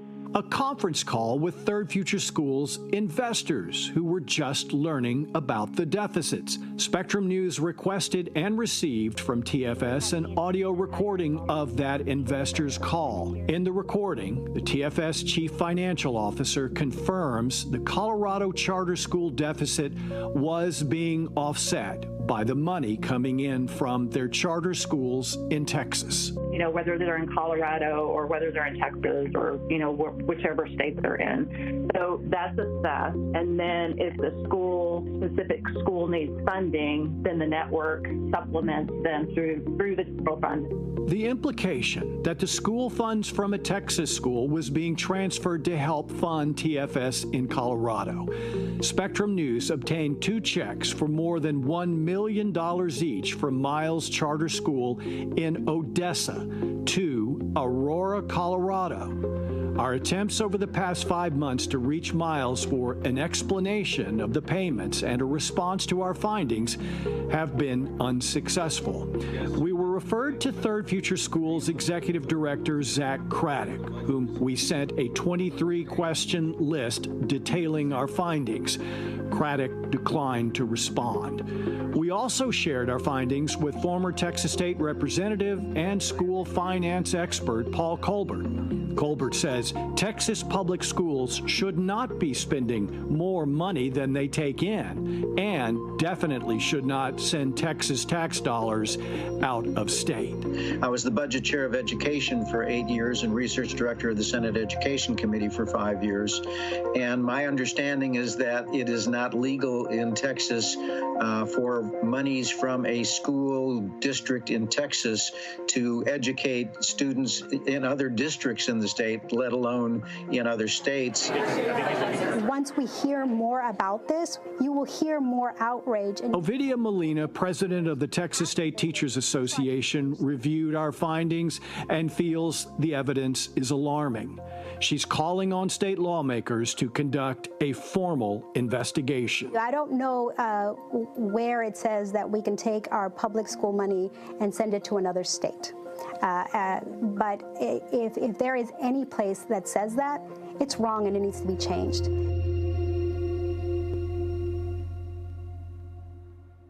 We have reached out to the Texas Education Agency multiple times. They have yet to respond. We have also offered detailed evidence to Education Commissioner Mike Morath of Texas public school dollars being diverted to Colorado schools. And again, we have yet to hear back. Thanks for watching. Public schools. So now this one makes no sense to me. First of all, how do you go 5 months and you don't actually respond whatsoever? Well, let me tell you right now, it's already pouring in. Anna Hernandez, a Texas State rep, is demanding an investigation by the Texas Education Agency. This is a letter that she sent to Commissioner Morath today as a result, urging them to investigate these millions of dollars. In addition to that, a number of officials all across the state of Texas have been doing the exact same thing. You've even had various activist groups who have been doing the exact same thing. And then I saw a tweet from Congresswoman Sheila Jackson Lee demanding action as well. And so the thing here that really jumps out to me, Joe, is that when you talk about these funds, now you're talking about, you know, you're supposed to be using funds in Texas for Texas, and you paying bills in Colorado, and then 5 months you don't want to answer any questions, but you have all this authority to run the Houston Independent School District, and you create some schools in Colorado that you own, but you're not acting as a consultant, but you're getting paid damn near $500,000 in Texas to run an HISD school district. How in the hell you got time to be a consultant in Colorado when you got problems running the HISD? This is what happens when you get into the school business. Now, I'm not necessarily against the notion of charter schools. 15 years ago, it was a lot more hotly contested because theoretically that takes money from public schools, right? But depending on who you are and where you are, you might feel a certain way about it. That being said, the existence of charter schools and the charter school business is what makes this situation possible, right? At the end of the day, you've got somebody that made a decision from a business standpoint. He's got schools in 2 different places, and he needs one to support the other, and he can actually do it. So hopefully this is something everybody in Texas ought to be able to get on the same page about.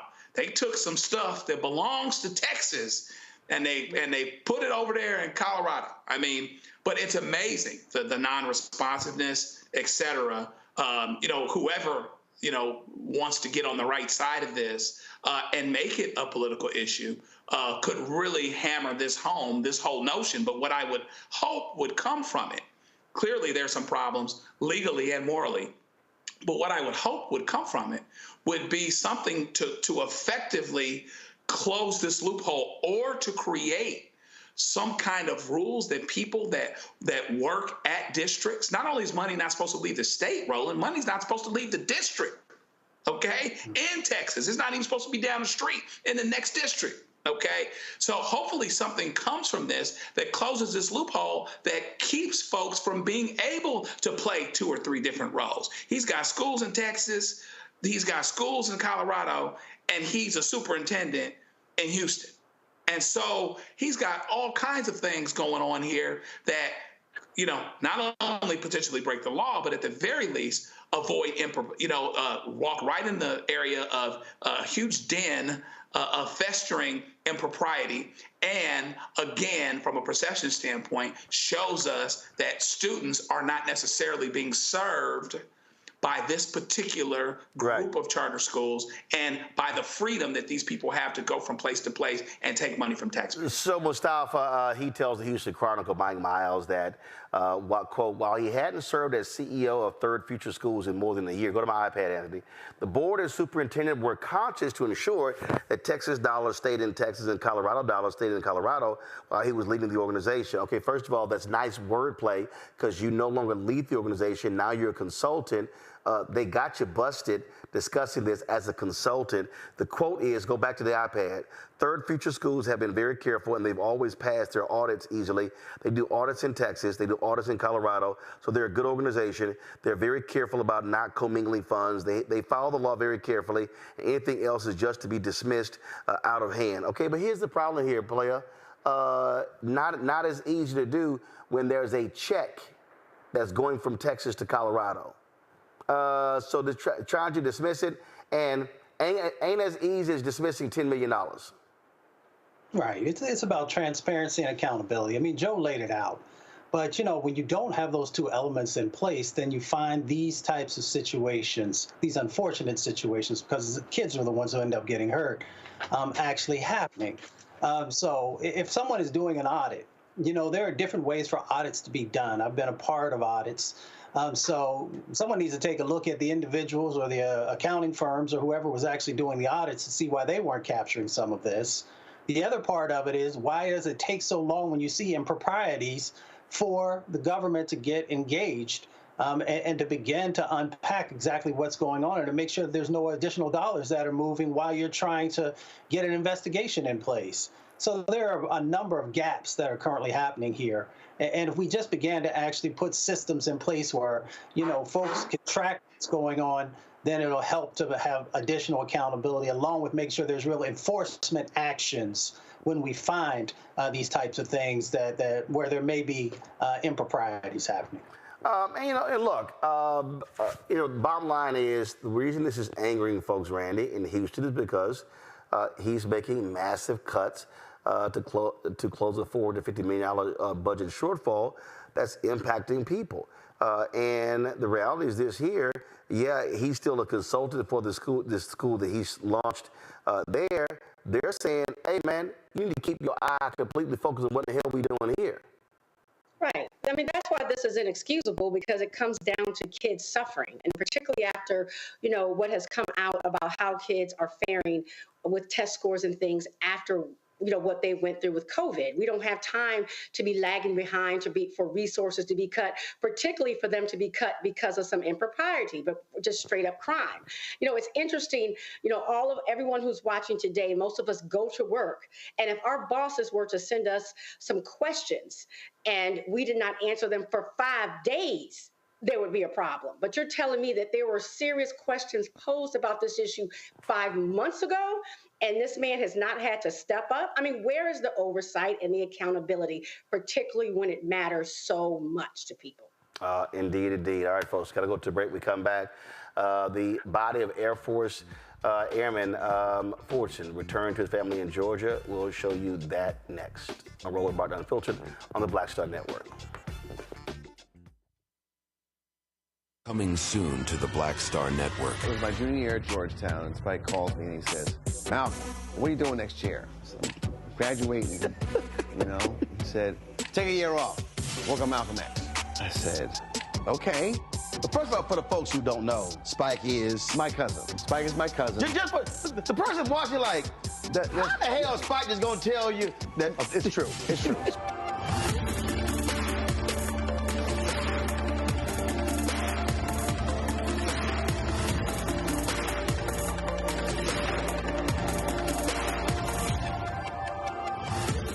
Fanbase is pioneering a new era of social media for the creator economy. This next generation social media app with over 600,000 users is raising $17 million, and now is your chance to invest. For details on how to invest, visit startengine.com/fanbase or scan the QR code. Another way we're giving you the freedom to be you without limits. What's up, everybody? It's your girl, Latasha from the A. And you're watching Roland Martin Unfiltered.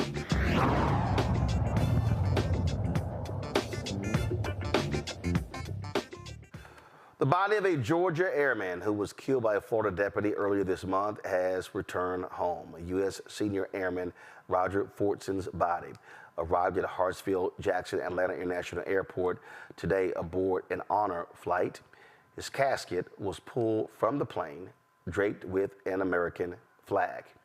Fortson was fatally shot on May 3rd in Florida by an Okaloosa County, Florida sheriff's deputy who was responding to a call about a disturbance in progress. The deputy says he reacted in self-defense after he encountered a 23-year-old man armed with a gun. And so services are being set as his family, again, now has to deal with the reality of burying their son. And also last night, a number of his Air Force buddies held a candlelight vigil in his honor as well. They are rallying around the family as it relates to this case. And so we certainly will keep you updated on this. Folks, the Biden-Harris administration, they have been creating new procedures dealing with airlines, dealing with banks and overages and other issues. And guess what? Now these folks mad. The airlines are now suing the Biden-Harris administration over rules requiring the disclosure of all fees associated with purchasing a ticket. Yeah, airlines, they're mad. So American Airlines, Delta, United, JetBlue, Alaska, Hawaiian Airlines filed a lawsuit with the Fifth Circuit Court of Appeals over the new rules that require passenger-specific or itinerary-specific fees to be disclosed to travelers. The Department of Transportation's rule requires junk fees or fees charged for checked bags, carry-on bags, and changing or canceling reservations to be disclosed to customers up front. Now, also a federal judge in Texas has temporarily blocked the Biden administration's plan to lower credit card late fees. Northern District Texas Judge Mark Pittman sided with the big banks and major credit card companies. Of course, they collect billions of dollars in revenue every year in late fees, and we're looking to stop the proposal from going into effect. The new regulations would have set a ceiling of $8 for most credit card late fees or required banks to show why they should charge more than $8 for such a fees. It was supposed to go into effect on Tuesday. This is what happens, Randy, when you have folks who want to do the right thing, and big business is like, oh, hell no, we ain't trying to do this. And so for everybody who's voting, let's be real clear. The Biden-Harris administration trying to make sure you don't get screwed with junk fees on airline tickets when it comes to credit cards as well. but big business is like, yeah, we want to continue, and frankly, they're judge shopping, hoping that conservative Trump MAGA judges side with them. I was so happy when I saw that Biden and the Biden-Harris administration was moving on this. We've all been where we're shopping for a plane ticket. We see the price. We're like, okay, $328. And then by the time you check out, you're all the way up to $500 and you don't understand what happened. And that's what they were trying to regulate. I mean, it should not be too much to ask to say, please tell me for what I'm paying. Tell me what these charges are for. And they're saying, no, we want to keep these charges hidden. That should not even be a question. There should not be a question that we should be able to know exactly what we're paying for. But, you know, big business and the power they have is ridiculous. Mustafa, don't forget you also have pharmaceutical companies suing, trying to stop Biden-Harris from cutting pharmaceutical prices. I mean, it goes down to the fleecing of America. We understand that when we say profit over people, these are prime examples of what that looks like. And we really need to give great consideration to our vote to make sure that we can change these dynamics. If you put, you know, the Biden administration back in the office, then they're going to continue to move forward. But they can't just do it by themselves. You got to make sure that they're voting up and down the ticket if these are issues that you care about. If you like giving your money away, if you like paying more than you should have to for services, then vote for somebody else. So you know, it's really quite simple. Again, profit over people. Corporations currently do not care about you. They care about their bottom line. They care about the profits that they make, but we can change that dynamic. Well, what really also jumps out here, Joe, is it shows you a contrast. Who do you want to vote for? And the reality is Republicans are siding with the pharmaceutical industry, and they don't want drug prices to be cut. And Republicans have tried to get rid of the Consumer Financial Protection Bureau, which is speaking about the bank fees. So if you're voting out there, again, it's very clear. You have Democrats who support getting rid of junk fees for credit cards, getting rid of junk fees for airlines, and lowering drug prices.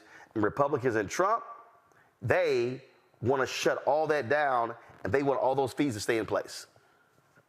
Yeah, I mean, transparency is big, right? And so one step, you know, even as it pertains to this airline thing, which was, of course, conveniently filed in the Fifth Circuit. That's, you know, not only is it judge shopping, but it's circuit shopping. I mean, the whole thing. You know, it wasn't going to undo them. It was going to require them to be stated, so people knew what they actually were. This wasn't even a drive to get rid of them as it pertains to the airline-related fees. You just had to disclose them. They don't even want disclosure.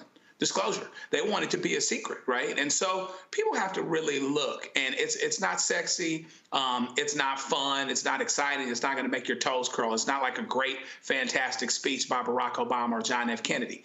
But to understand how the things that the Biden administration is trying to do that affects people's day-to-day lives, transparency, lower drug prices, you know, the pharmaceutical folks are against that.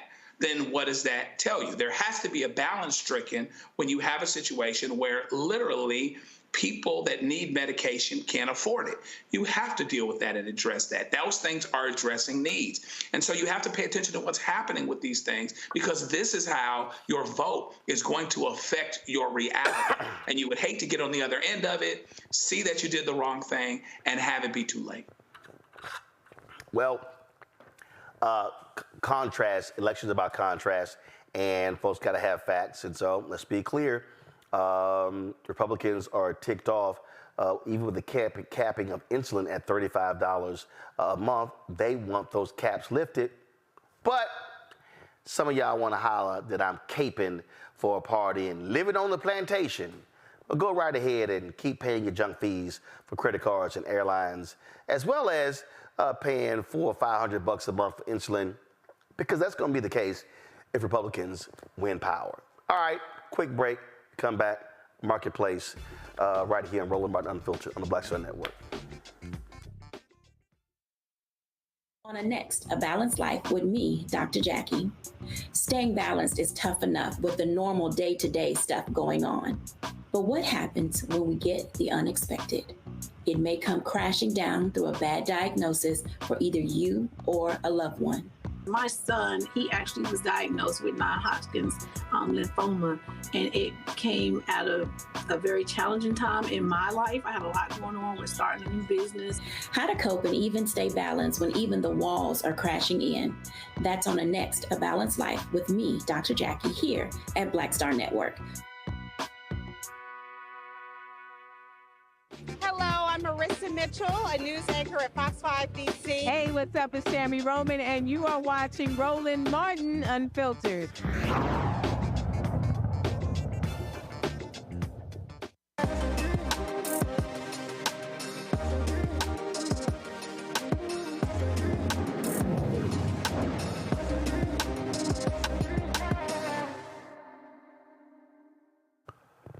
The home ownership gap is widening between African Americans and white folks in America, but within the black community, more black women own homes than black men. Well, a Texas couple launched an initiative to make more black men become homeowners. Kevin and Aisha Shelton founded Black Men Buy Houses to reverse the trends of home ownership disparity within the black community. They joined us from Houston. Glad to have y'all here. Okay, what led y'all to say this is it? Was it something personal? Was it friends? Was it fraternity brothers? Was it loved ones? What was it? So it was actually something really, really personal. When we first got together, Aisha bought her first home at 23, and I was 30 before I had my first opportunity. But we got together. I was paying $1,350 a month in rent, and her whole mortgage was $700. So obviously I was doing something wrong. And that's what started the journey of discovering not only home ownership, but the power of using that home equity to start your business, build wealth, do a lot of things for your family. So what was it, Aisha? Was it the interest rates? Was it size of house? You know, what was it? What was the disparity? I think the disparity, what was easy for me was it seemed possible, right? It wasn't something that was a foreign idea to me to purchase a home. And so when the opportunity presented itself, and to be clear, I purchased a home in 2008.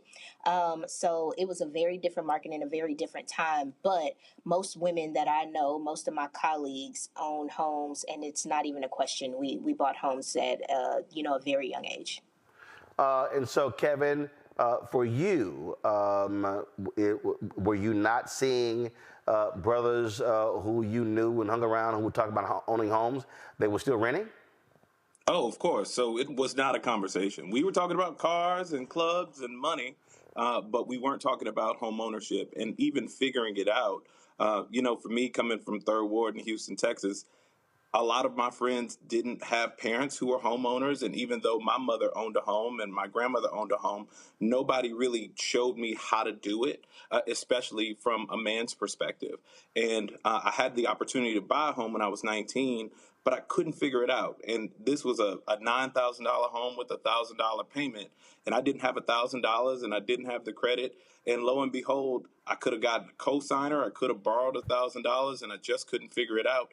And I really wanted to have the conversation that we as men in our community weren't having, which is you can buy a home, here's the resources to buy a home, and here's a group of men supporting you in buying a home, which is something that the women were doing. So, so what have y'all created? Have you created a website, app? What have you done? So we've created a large event that ultimately has become a website. So Black Men Buy Houses was a vision that we had in 2021 that ultimately became our inaugural event in 2023. We had over 900 registrants for the first year and almost 400 men in attendance, and everybody just passionate about home ownership. And that is something that spurred not only conversations across the country. We partnered with NARAB to go on a national tour, just bringing this message across the board. And here we are on the tail end of our 2024 event. And we had an overwhelming reception, again, from men just passionate about trying to figure it out. And it's something that I love to see, a room full of Black men just inspired and wanting to know more. And for us, that's really the journey, is not only having the conversation, but actually creating homeowners from these events and ultimately from the website and resource hub. Questions from our panel. Mustafa, you first. Yeah, well, thank you both for all that you're doing. Yeah, question for me is, how does home ownership or ownership of land, two things that I was taught when I was really young, help us to address the wealth gap that exists inside of our community? So, the majority of American wealth is based in our homes. And a lot of Black families don't get to ride that equity wave up. So, if you look at the disparity of home ownership, even from the financial crisis in 2008, we see home ownership in the Black community completely drop. And the reason why is not only have interest rates gone up, but the amount of down payment has gone up, and it's harder to buy a home, and affordability is something that is very hard for us to overcome. So, for our community, home ownership is stability. It gives us a stable payment that we can count on over time. And that's one of the biggest ways that we can start taking chances in starting those businesses or paying for college tuition for our children and not having the burden of either high interest debt or high rent cost as we kind of go through these economic cycles like we're seeing now. Well, and I feel like it also normalizes homeownership for the Black man, right? The conversation, just the initiative of Black men buying houses kind of normalizes buying homes. And before we buy cars, before we do the things that are flashy and sexy online, to buy a house.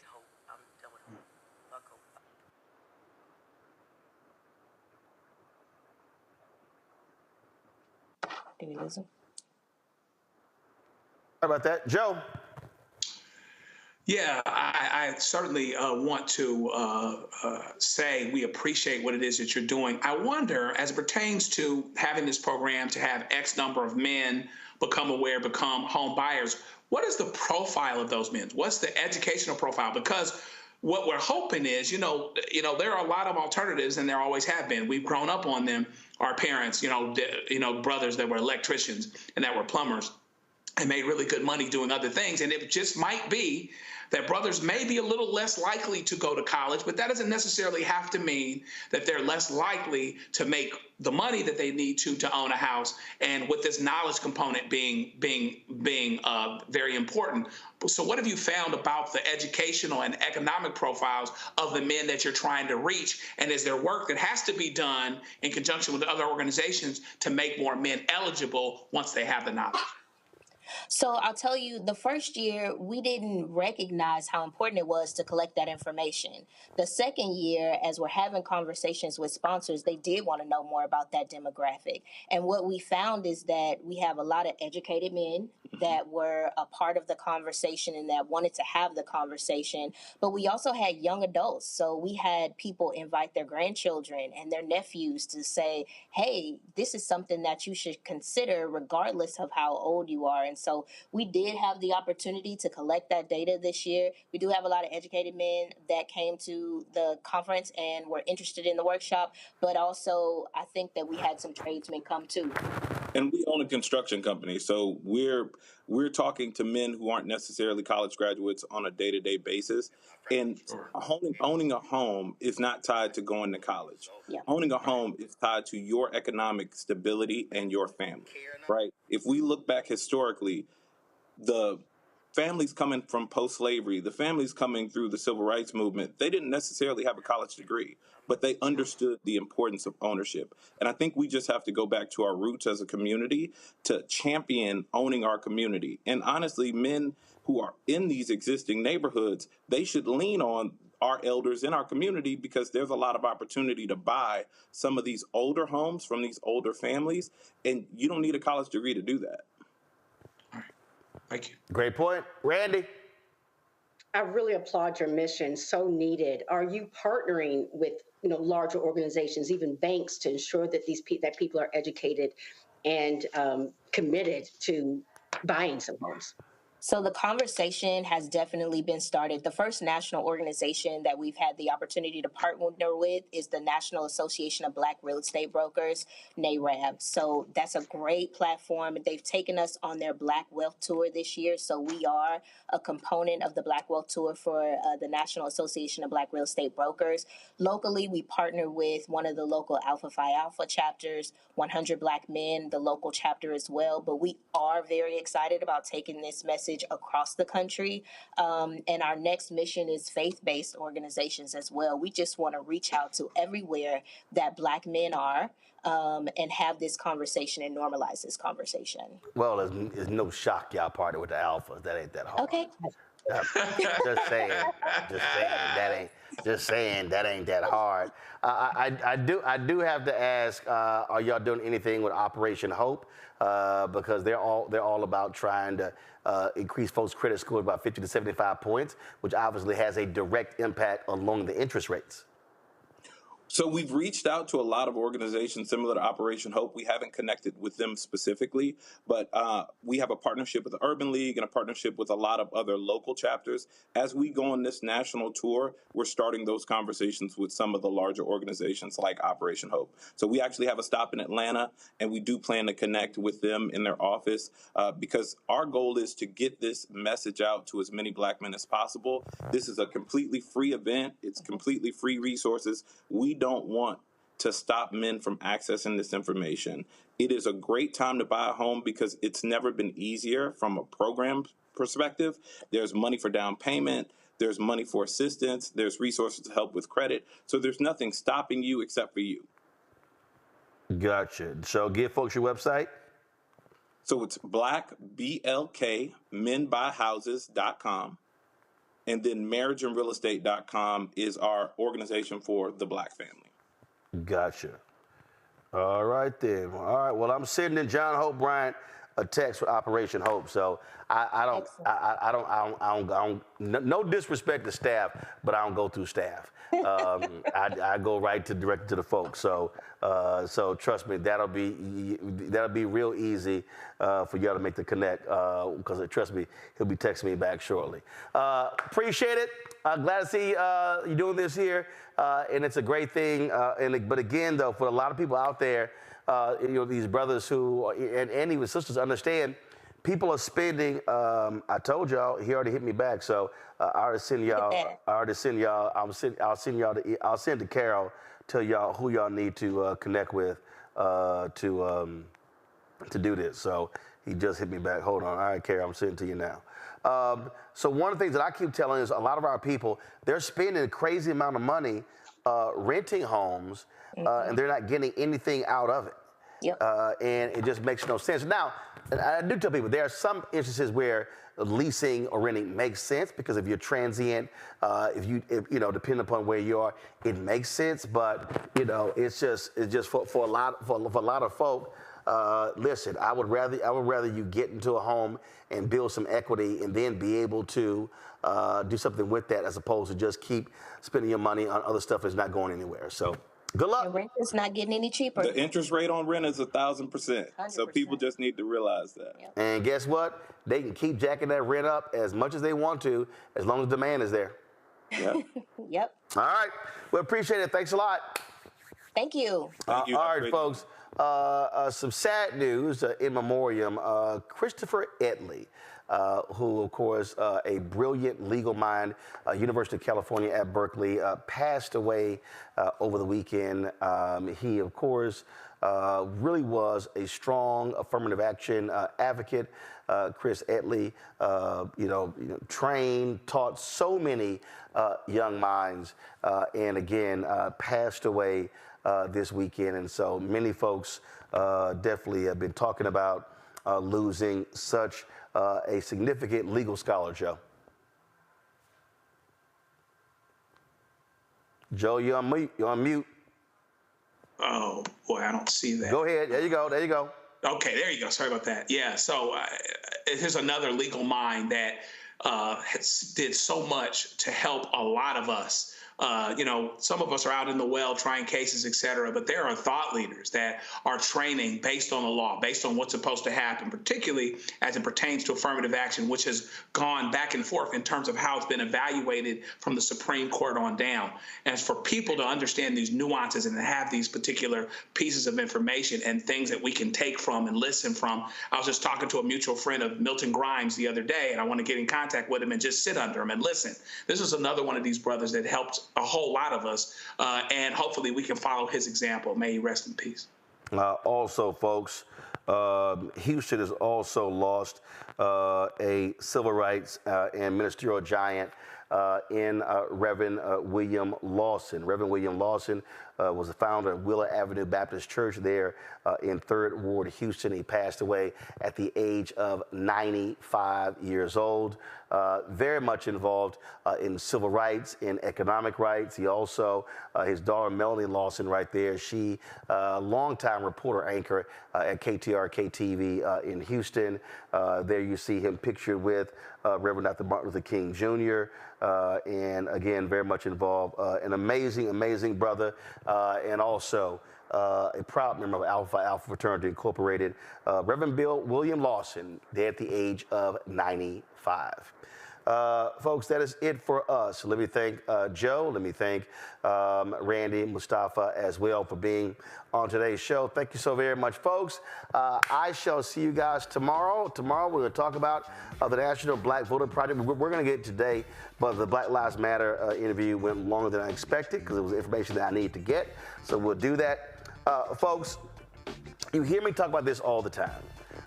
And I say this, and it is no joke. You know, these media upfronts are going on right now. Disney and all these companies, they are appearing today. This is right here. The Hollywood Reporter had this story. Jimmy Kimmel, he was speaking up there at the Disney upfronts, and almost 70% of all advertising dollars are allocated during the upfronts. Basically, black media, black-owned media gets none of that money. And so then they have a second pool of money that goes out around September. And then there's something that's called the scatter market. So basically, what they really call it in September, the scatter market. But let me tell y'all what happens in like November, December. So November, December, folk go, oh, we got some money left over in our budgets. That's when black-owned media mostly gets a phone call. It'll be, oh, we got 30,000, 40,000, 50,000. We got to spend it, so, you know, what y'all got? And, you know, the Black-owned Media Collective, we've been fighting, trying to get that money during the upfronts. And so over the last several weeks, we've been meeting with various agencies, Publicis, Dentsu. We've got meetings set up with Group M the first week in June. My partners with Urban Edge Network. And we still, black-owned media is getting 1% of the $340 billion being spent on advertising, and that, folks, is an abomination. So we continue that particular fight. So when you support this show, I came to the office today, and there were some folks, Judith Johnson, Donovan White. I had some other, there's some people, let's see, Mary Oliver Benoit. I got some folks who actually do bill pay. There are people who actually tithe to us every single month. They have checks sent in, and I appreciate their support. You know, Lisa Jenkins has literally been tithing to this show every month since we launched. Cheryl Dugan, tithing every month. I get constant donations from Napoleon Keys, William Thorpe. So there are people who absolutely believe in this show, believe in the work that we are doing, and so your support is absolutely crucial. I told you we plan on traveling down to Tarrant County, to Fort Worth, when they have the next rally there for Crystal Mason to cover that live. We're going to be in June. We're going to be, of course, in D.C. covering the massive March of the Poor People's Campaign. We hope. We plan on being at the Democratic National Convention in August in Chicago. We also want to be able to be on the road, taking the show to a lot of your cities and towns to hear what you have to say for the election. So your support is critical. So our goal with our fan club is real simple, to get 20,000 of our fans contributing on average $50 each. It's $4.19 a month, 13 cents a day. That's $1 million if we raise it. That is a huge to offset the expenses for us folks, because it's $195,000 a month. to what it costs to operate the Black Star Network. And so you can see your check and money order to P.O. Box 57196, Washington, D.C., 20037-0196. Cash App is $RM Unfiltered. PayPal, R Martin Unfiltered. Venmo is RM Unfiltered. Zelle, Roland at RolandSMartin.com, Roland at RolandMartinUnfiltered.com. And also, folks, on YouTube, y'all slow as hell. Come on now, we got 82 to hit 1,000 likes. Let's go. You can also, again, give that way. You can download the Black Star Network app, Apple phone, Android phone, Apple TV, Android TV, Roku, Amazon Fire TV, Xbox One, Samsung Smart TV, and of course you can get a copy of my book, White Fear, How the Browning of America is Making White Folks Lose Their Minds, available at bookstores nationwide. And I am continuing to personally autograph books. We shipped out another 100 or so books today of White Fear, and so we're getting those out of the door. I got more books to sign, so when I get home, I'll be signing tonight. So trust me, folks, some of y'all are emailing me. We are doing, and again, because I got to personally autograph them, y'all, we have to package them by hand. So it's not like the distribution center could do this here, because I'm personally autographing them. And so please be patient as we get the books out. That's it, folks. I'll see y'all tomorrow. Marilyn Mosby will be joining us as she seeks to get a pardon after she was convicted of spending her own money, getting her own money out of her funds. She's convicted of fraud. She'll be joining us tomorrow right here on Roland Martin Unfiltered on the Black Star Network. I'll see y'all tomorrow. Holla! Black Star Network is here. Oh, no punch! I'm real revolutionary right now. Thank you for being the voice of Black America. All momentum we have now, we have to keep this going. The video looks phenomenal. See, there's a difference between Black Star Network and Black-owned media and something like CNN. You can't be Black-owned media and be scared. It's time to be smart. Bring your eyeballs home. You dig?